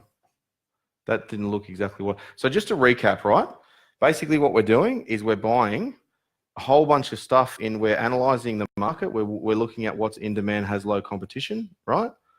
Then what we're doing, we're buying the bulk quantities, shipping it to the US, right? This is where we start. And then Amazon pick and pack the order and just pay it every 2 weeks. That's the simple version of what we're trying to achieve. Does that all make sense? Yeah, cool. So questions. So what I will do quickly, right, just before the questions, I'm going to give you some really good content, work out whether your products that you're already selling, right, might actually fit Amazon already, right? If you've already got products, you want to know if they're going to work on Amazon. The first thing you want to do is search for your product. Pretend it's already online. Write this down. This is good stuff. So you search for your product. If there's 300 pages of that item already there, chances are the competition is going to be a little bit too high, right? If you want to work out if the demand is there specifically, there's a website called Merchant Words, right? And you put a search in. It's free for one search at a time. It's free. There's a paid version. I won't get into the details. You put in the product that you have, say white lectin, and if there's any more than about 150,000 searches a month, it's probably going to be too competitive. If there's lower than 5,000 searches a month, it's not going to be enough demand for you to make a sustainable business out of it, right? So there's a program called Merchant Words, right? And that basically all it does, it's a website that makes a fortune counting the amount of searches on Amazon. Right, so when you actually put something into it, it gives you feedback, and the goal for these little random niche products like Trump hats and whatnot is around the sort of like the magic is around sort of 20, 30, 40, 50,000. More than that, I can tell you for sure it's going to be too competitive. So the key is working out, is it in demand? I've got a product, is it in demand? And what's the competition like? If you get an opportunity or one of your products is in demand around those kind of numbers that I was talking about and with low competition, bell ringer, right?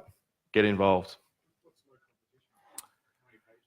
Yeah, so you want to sort of be able to get onto, you want to be sort of onto page 1 or 2, depending on like to be just in sheer relevance, right? So say for example, I wanted to sell a purple coffee mug.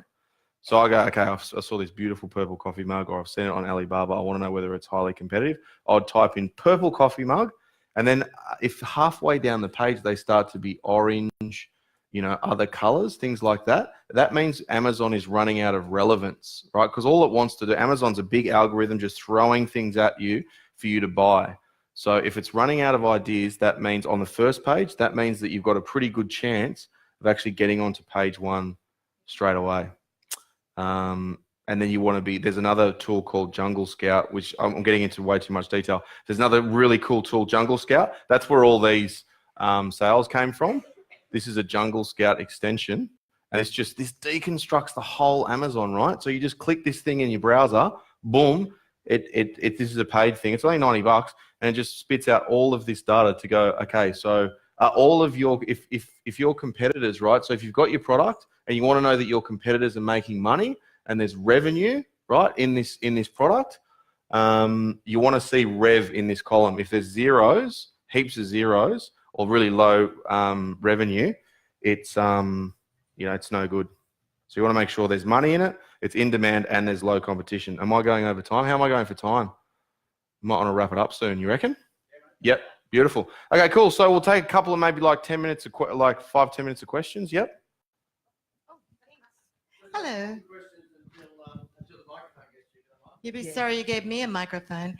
Hi, I'm Sydney. I'm a publisher. So I'm actually doing a book launch every 3 weeks. And I'm pushing all this traffic to Amazon. It really bothers me. I put the books in front of like 1 million people every 3 weeks. And I push all this traffic. And I keep thinking, I should be building a list with all of this, right? So is there any way that you can, I haven't heard of people making a companion product, like so then you've got a physical thing, but do you guys actually, are you able to collect the list from this? Yeah, the short answer is no. Unless you do something clever, like say, let us know you got it or something, or is that against the terms? You can only follow them up with a sales email, but you don't get their email address. It goes through and gets scrambled and through the Amazon system.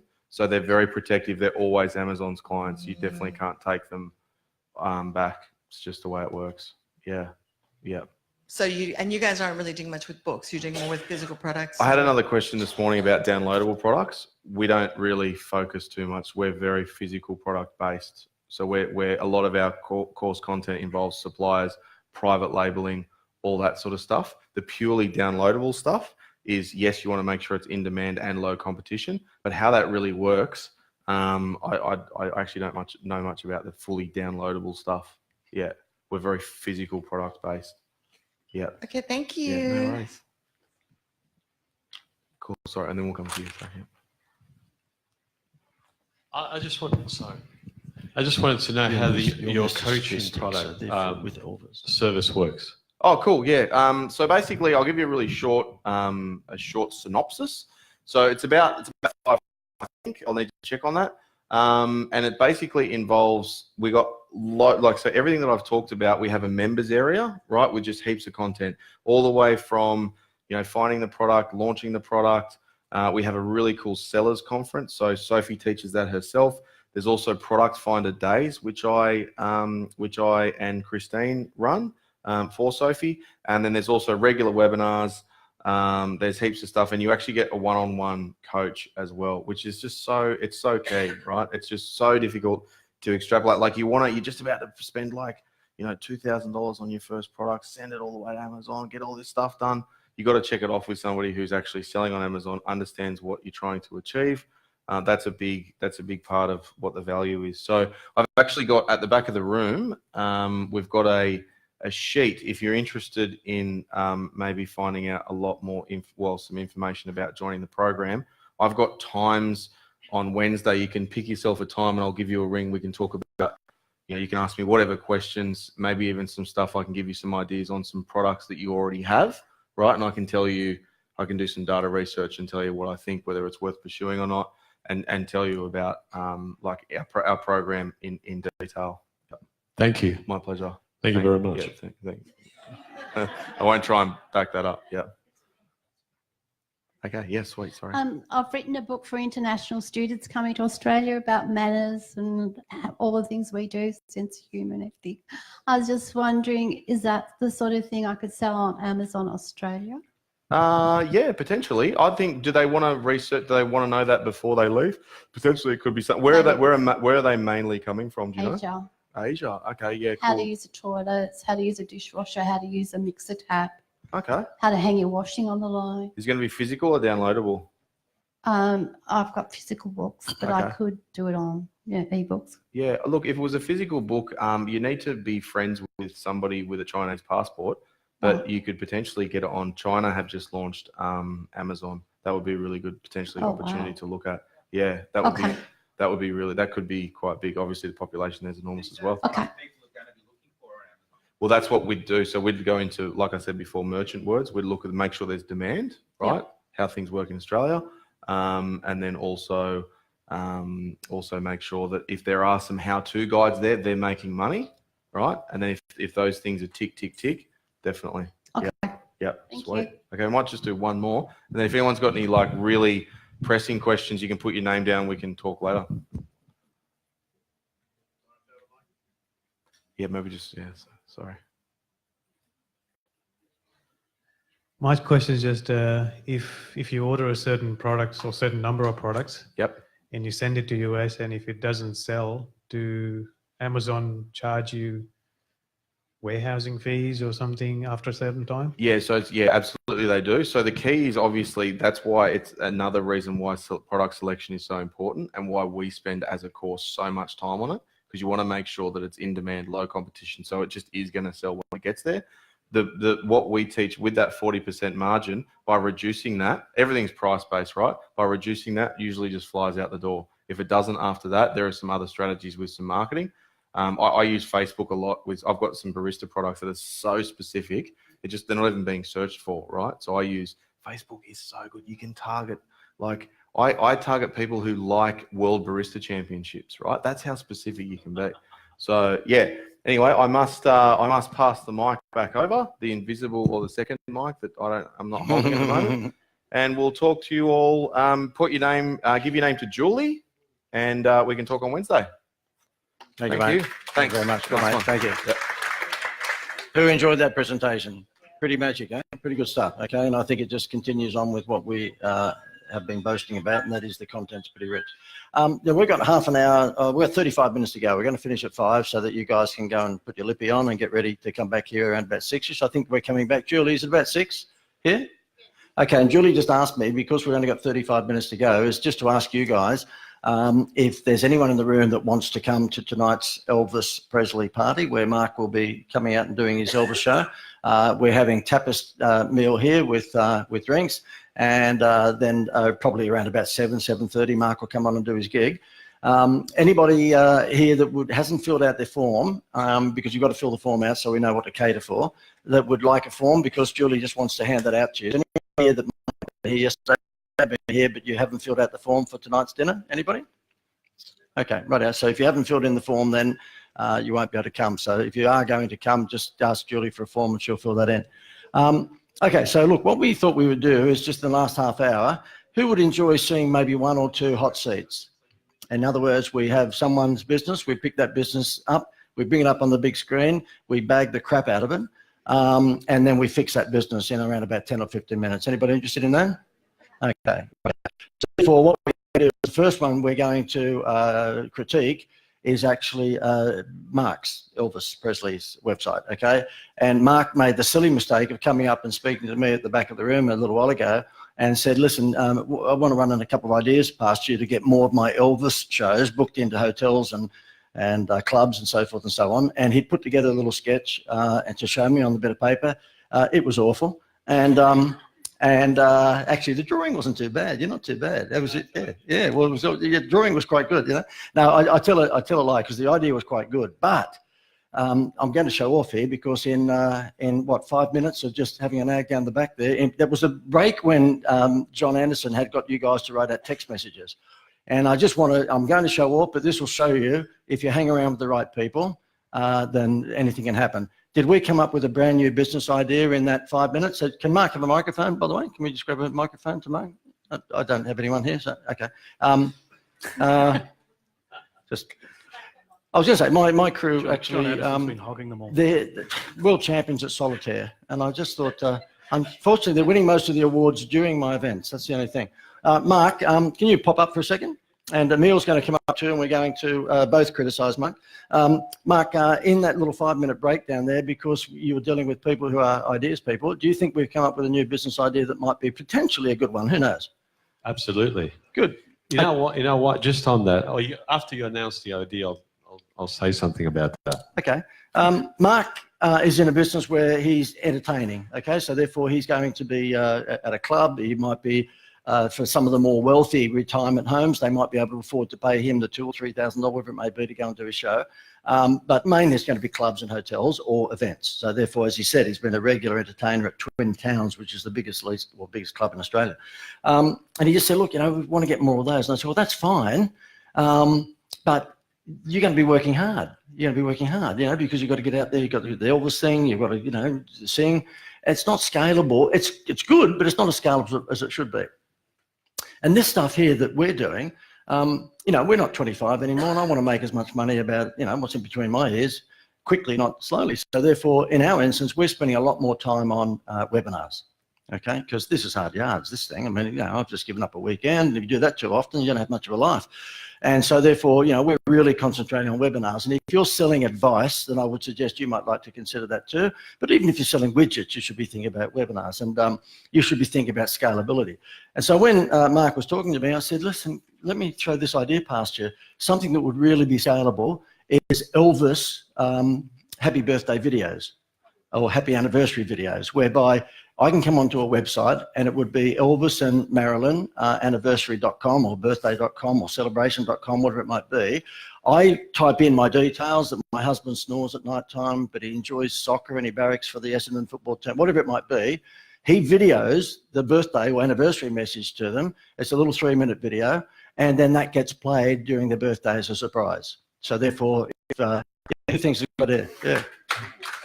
I thought that Mark thought it was a good idea because I saw that his pants were soiled after I had given the idea, so I think he pissed himself. That's all right, you're getting changed for the show, so that's all right then, yeah. Straight up, JD. Yeah. It's been a few hours. But he was so excited with it. He called his wife over and we had a bit of a yarn there. That happened in the course of 10 minutes. And the reason I'm saying that is if you just hang with the right, I'm not saying it's going to be a retirement package, but I think it's a damn good idea. And it's akin to the idea that I was having. I had lunch with a guy who's on our masterclass program, and he invented. I haven't got a clicker with me. I don't know where the clickers are, but is it here somewhere? Is it? Okay. Okay. Right. Thank you very much. Okay. So therefore, this guy. Oh, shit.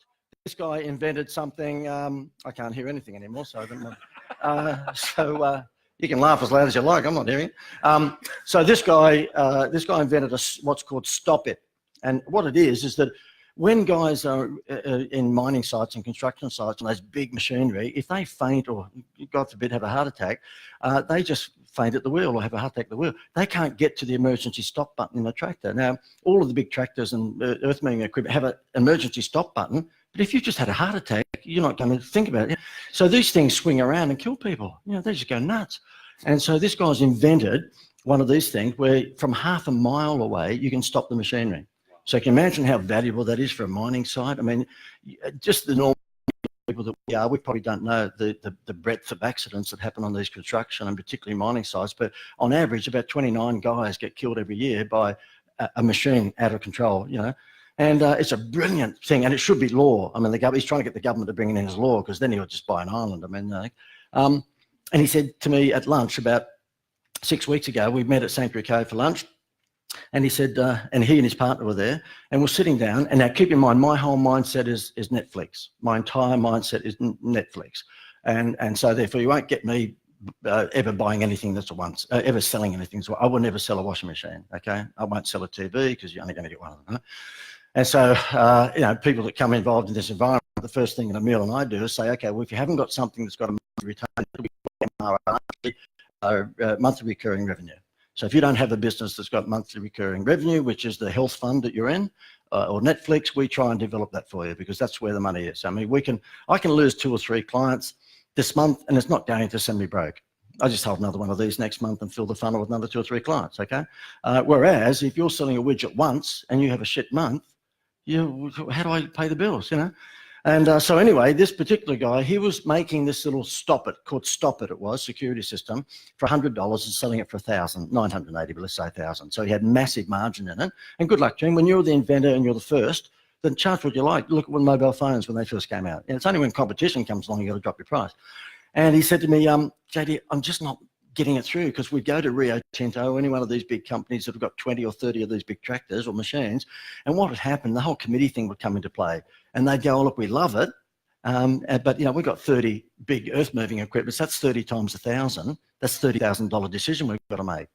And he said, well, 50 or 100, whatever it might be. And it takes 6 or 7 months by the time it goes through committees and committees and committees. Is there anyone else in the room that's in that where you're selling B2B, but you've got to go through a whole process of decision making?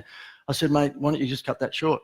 And he said, well, I said, your cost of goods is? And he said, well, $100. I said, good. You will never sell another one of these Stop Its ever again. You just turn this into Netflix.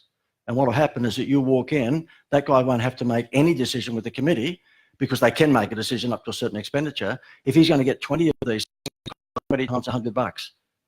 Excuse me? I said, no, you just break even in the first month. So therefore, it'll be on a Netflix rental system. And what will happen is that you'll give this Stop It button, how many of the tractors they've got, for $97 a month. And the first month, you've just got your money back. So you won't have any problem in recouping your money within a month. And then they pay $97 a month for every machine that they've got. His jaw just hit the floor. It was like what we just had over there. His jaw hit the floor. He went, my God, of course. I said, that's it. And he said, so when do they own it? And let me think, never, Yes, but after a year, we just let them have it. If you're a dickhead, yeah. I mean, does the health insurance, we've had 6 kids, and I said to Gail, how much do we pay over life for the insurance? She worked out 400 grand. And by the time you go to the dentist a few times, the doctor, we probably spent 5 grand of that 400 grand. But the health fund didn't say, HCF didn't ring Gail up after a few years and go, you know what, we're not going to charge you anymore. But you're undercover, So I said, you don't ever let them own it. You're the only one in town that has this thing. You just rent it for life. And he's an inventor, would you believe? So I don't know why I was having lunch with him. But this will make him a really, really wealthy guy. And it's scalable. And in Mark's instance, whilst the entertainment is great, but I said to him, do you get to a stage where you think, I've got to fly to Darwin and put another show on, this, that, and the other. Wouldn't it be nice if you just had a regular passive income that was ticking along in the background, and just set aside Fridays or whatever day it might be at home to set up the little video thing. It can be just with an iPhone, doesn't really matter. And then if you don't want to use Final Cut Pro to edit it, then just get a uni student that's doing videography. So Emil and I were just doing some numbers. If you charged $100, and it wouldn't be, it'd be $97, but it could be $197. You just split tested on Facebook, and you just said, look, if you've got an anniversary of any sort coming up, or Christmas parties, or Valentine's Day, imagine Elvis. Who was it? You sat down? Did Mark sit down in front of you yesterday, Joan? In terms of, okay, so even without the Elvis gear on, when he sat down and did "Love Me Tender" all that thing yesterday, you just you got a bit tingling. So I said to him, Gail got me to go to an Elvis impersonator thing at Twin Towns, remember? Gail, you wonder why I've got an unhappy marriage. And, about a couple of Christmases ago, I stupidly, one of the, what's the Australian group that's in Vegas? What are they called? They're in Vegas, the 4 guys, they're in Vegas. Human Nature. They came on TV and it had a, rock and roll song. I said, that's not bad. So she goes and buys Human Nature tickets for me at Jupiter's, and gives them to me for a Christmas present. What? So I was in Jupiter's in the big room and everything. There was myself, Gail. Yeah, exactly. Lots of people that are using Proactive, So then I went to the Elvis thing, and it wasn't Max Pellegrani, it was some other guy. And anyway, he's doing that. And when he sweats and he's got the scarves, he's holding the scarves. And I asked Mark, do these weirdos do this to you? They were running, women, like middle-aged women, were running up to the stage to grab like as if it was real freaking Elvis. I wanted to stand up. He's not Elvis. You're running at someone that's just got scarves, And I said, does it happen to you? Oh, it's just weird shit. So anyway, the thing is that I just said to Mark, instead of putting up with all these weird people at your shows, why don't you just simply do this with passive income? Still do the weird shit, but do this. So it just, and you can imagine if they type in a couple of their, because we're brainstorming, this is all happening in the break that you were doing your text message. That's how fast it can happen if you get the right people, right? And I said to the three of us, I said, well, what would we do? Would we actually, and then Emil came and said, well, you just pre-record all the names, it started at A and go through to Z. So there's all pre-done, A for Aaron, B for Bob. I said, no, you want it to be customized. Yeah, if you're going to pay $100, so therefore they would put into the landing page, you'd advertise on Facebook, do you want Elvis to sing to your wife for her birthday? And then what you would do is they click through, come through to the page, and it just says, 3 minutes, $98, whatever it might be, or $198. We'll just split test it. You don't know what they'll pay. And it would have in there, could you tell us she has? It might be she bites her nails, or she enjoys playing golf, or whatever it may be. And you would put that into the thing. And on every occasion, you'd finish it with "Love Me Tender" or whatever it might be. So over to you. Yeah, just on that, there used to be many years ago, I did a film, and that is what's called a singing telegram. Mm-hmm. Have you heard anyone? There was an Elvis one, and I helped out with these guys that were running it. They were very successful with it. They had so much demand. I did a few, but it was just a pain in the ass doing those things. But they were very successfime. And what they did, they collected data, like you said, the funny things about the client, and then they did a rhyme. It was like a poetic sort of thing. Yep, there you go. And then they had this teddy bear. You sang "Love Me." It wasn't "Love Me Tender." That was "A baby, let me be your loving teddy bear." That one. Yep. And you give her the teddy bear, sing her a couple of songs, and I was only there for about 10 minutes. There you go. And they were charging about $300. Wow. $350 they were charging. Well, that's what we do. We split test it because you might get 98, you might get 198, who knows? But rather than the singing telegram where you have to craft the telegram, because you want to make it as scalable as possible. So and the Marilyn Monroe thing, "Happy birthday, Mr. President." Can you imagine that the Marilyn Monroe one would go nuts for the men? So the women would book that for the men, and the men would book you for their wives or what have you. And I don't know for like midgets, I don't know about them or who books them for midgets, but you wouldn't do any midget things anyway. I said to, we were downstairs having a coffee a moment ago, and there was this guy, here I'm saying, I won't let any small people into our club, and this guy walks in, he's about that tall. And I said to him, like Emil, who's not real fast, I said, well, he wouldn't make it into the club. And he goes, why not? I said, forget it, just forget it. So we could do the midget Elvis thing. That could be interesting. We'd get someone else. There's a niche. I'd say there's it could be a niche, for that yeah. Sort of thing. So let's bring your website. I'm asking for a friend. Let's bring your website up. Gail, got the website? Is it? Oh, it wasn't there a moment ago. Okay, so therefore, this is, I said to Mark, let's have a look at your website. So this is the website, and that is the home. I said, let's scroll down. He goes, well, no, that's it. So that's the homepage of the website. So what Mark's done with this website at the moment is that he's had fantastic imagery. All of that is absolutely knockout. There's no question. But can anyone see a headline or call to action on there? No. Can anyone see a benefit on there? No. So what Mark's done is he's given a whole bunch of photos of his performance to a website artist. The website artist has put all of those photos in his mouth, and someone's come along and hit him on the back of the head, and he's vomited them all over the page. And then he's charged him $3,000 for the website, okay, or whatever it is. So therefore, that's why you don't want to go to a website designer, because a website designer is not a marketing person, and they will do this every day of the week. And I can guarantee that most of your websites probably fall into this category. It may look pretty, but it's not going to sell anything, because that ain't going to sell anything, right? So therefore, and can you imagine, we're on the homepage here at the moment. Who thinks that something vital is missing on the homepage that starts with V, and it's not a disease? Sorry? Video. Good. Okay. So therefore, yeah. So there, I've got to talk. At least you're honest. Yeah. I've got to talk slower. Okay. So therefore, who thinks that on there a headline would be good? Voted Australia's #1 Elvis show, not impersonator, Elvis show.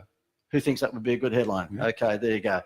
Because there's no such thing with him, problem solution. Okay, you can't say, oh, you're depressed. Well, Elvis will sing to you, and it's not going to be that way. Okay, so therefore, the thing is that you would head straight towards an establishment positioning statement that would make him the #1 Elvis show in Australia. Now, by the way, you guys have seen. Can you just do just one line of it? There ain't nothing but a hound dog. Can you just do that, please? You ain't nothing but a hound dog, crying all the time. Okay, that is unreal. But can I ask, who thinks that Mark is the best Elvis show in Australia? Okay, so there That's you go. a majority. We've got a clear Exactly. majority. So we've got the headline now. Voted. Buddy Holly fan here. Doesn't matter. Buddy Holly. Doesn't matter. There's some dyslexic people in the middle there. They don't know who you are. Okay. In fact, I think I've seen Brendan put his hand up and go, oh, what about the Superman dog? I reckon that would be. So anyway. So therefore, the thing is he's now been established as being unanimously voted as the #1 Elvis show in Australia. So that would be across there. You didn't see the moves, though. No, sorry, do the moves, yeah. You look like you're having a spasm. Yeah. You look like you're having something. Mark, that's fine with the music, but I wouldn't be doing that down the street. And you'd have to be in the right gear. So therefore, the thing is that then, of course, when you have that headline up there, it would say, best in Australia, so on and so forth. And then it will say that if you are, now who's your audience that you're selling to? Clubs, hotels, conventions? Yeah, clubs, mostly clubs. Okay, so let's do it. Let's just do a quick one here. So therefore, this would be the homepage of the website. So therefore, we've got voted #1 Elvis show in Australia. Okay, so we've got all the imagery there that he's got there at the moment. And then what we'd do is we'd have a video, and that video there, of course, we'd make sure people are going to watch it. So there'd be something there to say to watch it. He'd be there with a montage of the show, and there would be a voiceover in between you doing what you just did then. There'd be a voiceover saying, and a very professional one, it'll be the most stunning Elvis show. If you want something, if you never had the opportunity to watch Elvis live, who here ever got the chance to see Frank Sinatra live? Anybody? Well, I did. I was in my 20s. We're in Las Vegas, and at that age, you shouldn't be watching Frank Sinatra. But I said to the two guys in Vegas with me, "Look, Parker, let's just do it." And we went, and I can now say I saw Frank Sinatra live, right? And who here would have loved to have seen the Beatles live? All of us. Who would have loved to have seen Elvis live? All of us. So therefore, you play a. Now, remember when John was up here a moment ago doing the text message, and he said, "Look for something that's current at the moment in the world and borrow the equity that in for your business." So that's just. The thing is that if I was selling eco baby nappies, I would be having a happy nappy reward scheme with my nappies. So if you bought my nappies, on the outside of the dozen nappies, it would say, you've just got a happy nappy point. And then you save 10 happy nappy points and you get a Disney Toy Story wind-up bassinet doll, okay? Now, guess what? You don't have to pay Disney any money, but you're using the equity of Disney. They've just spent $4 gazillion on Toy Story, right? They're making Toy Story 4 right now as we speak, because I saw Tom Hanks the other night talking about it.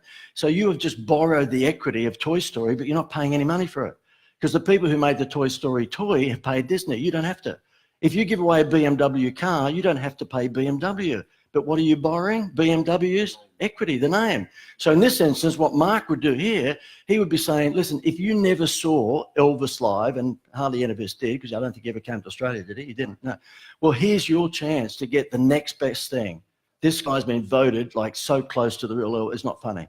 Who thinks that's pretty compelling compared to what you're seeing up the screen at the moment? There you go, okay? And then what you would do is you'd probably have a panel here, and you'd probably, and by the way, it may very well be underneath that, if you manage or run a hotel, club, convention, seminar, whatever it might be, this is the must-do show for you. You just can't, you can't miss this. Here would back it all up, so therefore there'd be a montage of you doing your thing on stage with women throwing the scarves at you and this, that, and the other, and then there would be, obviously, there'd be voiceover in between saying, you won't believe how close this is to the real Elvis. And, and the Hawaii Elvis thing, I don't know whether you do parts and pieces of that, you flash that up and so forth. And down here, what you would do is that you would, that starts with, you would show a whole bunch of testimonials. Someone's going to say, tits? No, you wouldn't do that, no. And so therefore you would have, your videos there, and these would be all club managers, saying how wonderful it is. And it would say there, don't just take our word for it, take theirs, okay? And then what you'd probably do after that, it may very well be that you might, I'm just trying to think whether you would do that or not. It's very difficult for Mark to tap into the data capture facility for free reports and stuff like that, because it's not the nature, it's not selling a headache tablet. It's going to get rid of your headache, so you can download a free report on how to get rid of headache. I'd have to think that through. short idea. If you're going with the video idea, Yep. Sample video down the bottom. A sample. Video. Check out one of your videos now. They fill in an email address, then you send it to them, and it's a welcome video saying, "Hello, I'm Elvis." I'm sorry, mate. No, you'd one instead ahead of me. This would just be for this business. Yeah, okay. gotcha. The business we're talking about that we dreamt up like 5 minutes ago, Yeah. and we're all going Separate to. thing? Mark's Yeah. going to retire and buy an island, probably I don't know in a month. That would be a different business. So we're just talking about the entertainment website. The other website would be, and I won't draw it up, but the other website would be on Facebook. You'd actually have Elvis or Marilyn Monroe and saying, you know, how would you like Elvis to serenade your wife at the wedding anniversary or whatever it might be? How would you like Marilyn Monroe to? Yeah, exactly. Invite Elvis to your party. Fantastic. You know, if we. In character. Absolutely. Yeah. Yeah. All in character. Yeah, exactly. Yeah. That's it. Yeah, exactly. Mark, living proof. Yeah. Elvis never died. Yeah. I'm pretty good. No. Sorry, Mark. I mean, the whole Mark thing, that's just no good. So therefore, it's got to be Elvis conspiracy exposed. Elvis never really died. Blah, Exactly. blah, blah. Video of you. Oh, now we're taking it too far. Okay, yeah. I'm not. Can we get away with that? Can we call it puffery? Yeah, this is getting dangerous now. So, so the other website would be a completely different business. Would be the, you know, whatever you call it. I think you want to keep it on just Elvis and Marilyn. Yeah. I don't think Johnny Cash is going to do that. So it'd be the Elvis and Marilyn celebration.com or something, whatever it is. But that one there would be a web page all by itself. And it probably doesn't need to be a website. It'd just be a web page that you send them to. The Facebook page is exactly what you just said. Invite Elvis to your party, and he's going to serenade whoever it might be. It could be retirement parties. It could be wedding anniversaries. It could be birthdays. It could be Christmas. God, can you imagine what you'd be doing from mid-November through to Christmas with Christmas party? Mm. Yeah. And I just, we were just talking about, if you charged $100 to get to $250,000, like with hardly any overheads, like what's the overheads? Put the video thing up in your house and just press it every time you want to do it. And you don't have to go down the serenading, what would you say before? Was it Elvis singing telegrams? Yeah, because then you've got to craft it with the copywriting. You just want to be able to say, you know, thank you very much, and I believe that you play tennis, and you've got a particular habit where you, I don't know, you twitch or something, and make fun of, you know, people's foibles, and then or fables if they tell stories, and so therefore then what you would do is then you sing the song. Tell me, you know, like Love Me Tender or whatever. You're out of there in 3 minutes. It's gone in 3 minutes. Now, to make $100,000, if you're charging $100 at a time, what's that? Is that 1,000? 1,000, yeah. So it's 20 a week, and each one takes you 3 minutes. And if you get in the habit of rolling through them all, you're knocking them out in an hour a day. Yep. Well, a lot less than that. An hour a week. Yep. And the reason that this is come to mind is because I shouldn't say this, but Emil told me that he's doing the same thing and has been doing it for quite some time, but so as Pink. And so unnecessary. He's doing okay. The hanging upside down thing is not a good look, but yeah. Anybody want to ask Mark any questions at all?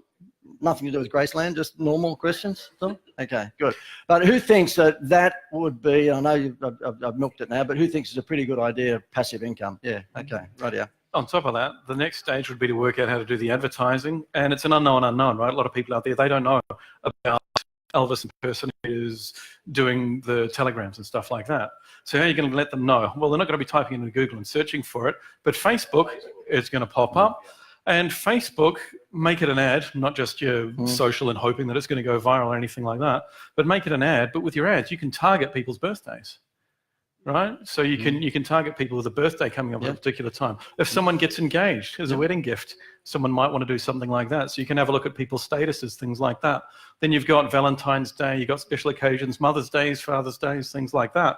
You can target all of those things really, really specifically. So you're not just making an ad, chucking it out there and hoping that something sticks. You're laser targeting exactly your ideal prospects the whole time. And imagine if you had a video Facebook ad and you were over here doing the Elvis thing, and you were doing the Marilyn thing with the whole fan happening and the whole, and we can imagine if the videos were playing, and at the end of it, I mean, you do your part of it, so therefore the audio might kick off with just you, but Marilyn's doing the thing with the dress blowing up, and at the end of it, you can imagine how much fun it would be if you turn around and you go, what does Marilyn say? What's the famous thing when the dress is blowing? That's not the happy birthday one, is it, Mr. P? There you go. So you did something like that. Can you? Is there anyone in the room? Sorry. Aren't you delicious? Mate, Mark, we want you to stick to Elvis, all right? So what we would do, can you imagine, is there anybody here that could resist when you're scrolling through Facebook, if this guy looks a spitting image of Elvis, and we'll see that in a couple of hours, and then you've got Marilyn Monroe swinging around at the back, so for both men and women getting attracted by the ad, and she says at the very end, delicious, whatever it might be. Do you think you might stop on that? I don't think you're going to be able to scroll past that. If it had been maybe a graphic, then I think it still would be pretty compelling. But if this is a video and choreographed the right way, there ain't anyone out there that could not stop at this ad. And you've taken your audience from being club managers in B2B, your business to their business, to now regular consumers. You see, the thing that shits me with what we do for a living is that I don't have a big enough audience. I have seen these things that we do for, these people who've got mass audiences, like New Idea. I got 812,000 phone calls for New Idea in 1 week. And I get pissed off sometimes because I give this stuff. And we're making good money, don't we? We're doing okay. But it's not, I look at the Greater Building Society, get damn Seinfeld for them, get a home loan, get a free holiday. They made billions. Now, at the end of that, 11 years I had with them, I was getting 35 grand a month, near enough. So it was 400 a year, but that's nothing compared to what the Greater got out of me. And that sort of pissed me off over time. I said to Gal, what we should have done is dreamt up a product or products ourselves and used my skills to promote the widget. That way to make real money, Anyway, we haven't done that. But in your instance, I just think you've got the opportunity to make real money because you're now going to be able to give the skills that you guys got to consumers, not to businesses. That's right, direct. Yeah. Yeah, so I just think it's a pretty, and who knows, I mean, we have to just test and fix it, but I think the show here, pretty good chance of making a few dollars. And then we can get you to do Frank Sinatra. I'll do Frank Sinatra, yeah, exactly, yeah, do it my way, or the highway, yeah. Is this got anything to do with a dog in a Superman suit, or? No.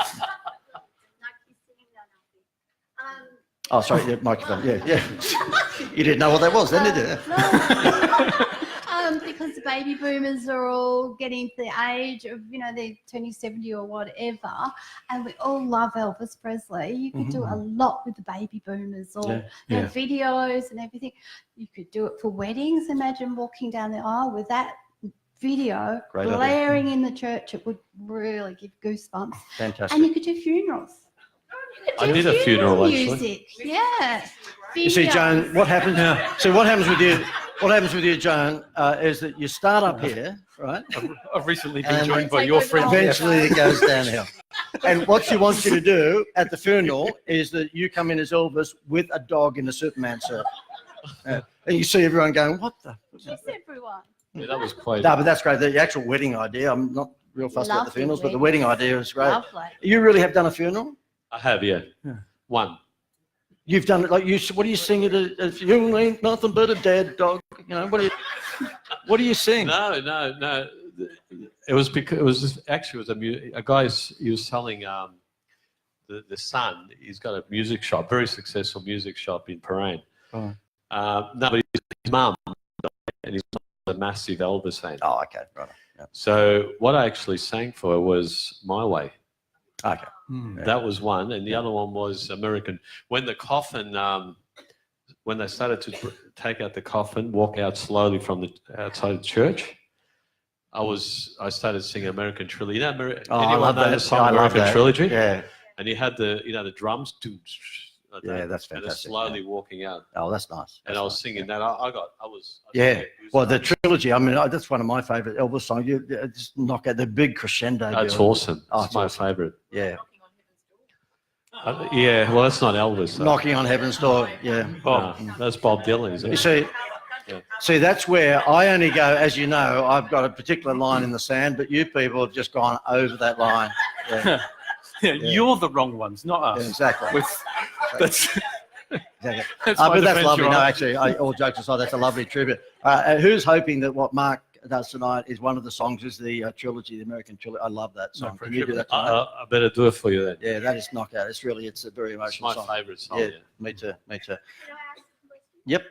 Mark, when you get your holiday at Ireland, can we come and have Absolutely. Everyone here. Everyone can come Everyone. I wonder what the holiday island will be called. Yeah. Absolutely. Yeah. Okay. Absolutely. Well, look, what we'll do tomorrow is that it's the last day, of course. So therefore, what we'll do is a few hot seats and just do some impromptu stuff. There won't be any planning for it. I'll just get up here and sketch what you see on the whiteboard. And the reason I guess I want to do it impromptu is because we want to prove to you, if you hang around, who's got at least teenage, we've got Gen Y kids, but who's got teenage kids, and who would like to say to them, kids, you are who you hang with.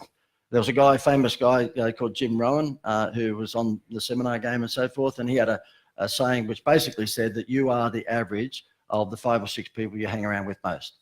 And, you know, we sort of keep on saying to our kids, you know, they don't get it when they're 21, 22, 24, but, you know, hang around people. What I have said often, and you may have heard me say it, hang around the Beatles, don't hang around Sting, okay? Because the Beatles, they had all sorts of ideas. Okay? But, you know, Obla Dear, Obla Da is very different from back in the USSR, isn't it? And you can go through all of their songs, and they're very different. We took our whole Gen Y kids, the 6 of them, to see Paul McCartney when he was here about 6 months, whatever it was, last Christmas, and they all came away and said that was the best concert. These kids are in their 20s, and that was the best concert they've ever been to, right? They've been to Limp Bizkit and all the other stuff that's going on over the years, you know. And I believe it's because of the breadth of ideas that the Beatles had. Sting, God love him, is very successful, but they all sound the same song. It's just everything sounds the damn same. And you want to hang around people that are going to have the flexibility of different ideas. Okay, I'm pushing ourselves, I know, but I think there's not too many environments like this where that sort of stuff just comes out of a mushroom table discussion. And so, you know, what I want to do tomorrow is just demonstrate to you how quickly you can do this stuff if you do something beginning with I. Okay? Yeah, implement. Okay, so therefore, what we will do tomorrow is probably, we've got a bunch of good stuff on, one of them, which is talking about webinars, and you've got to be here for that. That's going to be in the morning. But what I'll be doing is having a hot seat session, which will probably go for 60, 90 minutes. And Emil and I will be up here, and we'll just pick people from the audience and do exactly what we've just done with Mark, but bang on the spot. And you just see what happens. And if I do say so, John, you run a seminar events business. Is there many of the speakers that you have that will take the risk of doing stuff just live like that without pre-planning? Many of them would do that?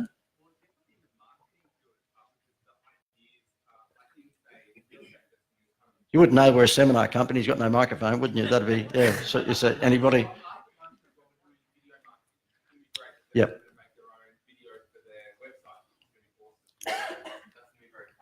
But you would agree, and I know I'm blowing wind up my own, you know what, but the point is there's not too many people that would just say, and I'm giving Emil and myself a rap here, okay, let's pick someone from the room and just critique their website and their business, and let's give some suggestions about how they might like to consider doing it. Yeah, it's sort of putting yourself on a tightrope walk, right? So you've got to get it right, or you're going to look like an idiot. So yeah, it's and you do it because you've got the track record, you've worked with so many hundreds of different companies, and you've got the results. So yeah. And we don't care about the downside because Emil and I already look like idiots. So therefore, there is no downside. Yeah. Okay.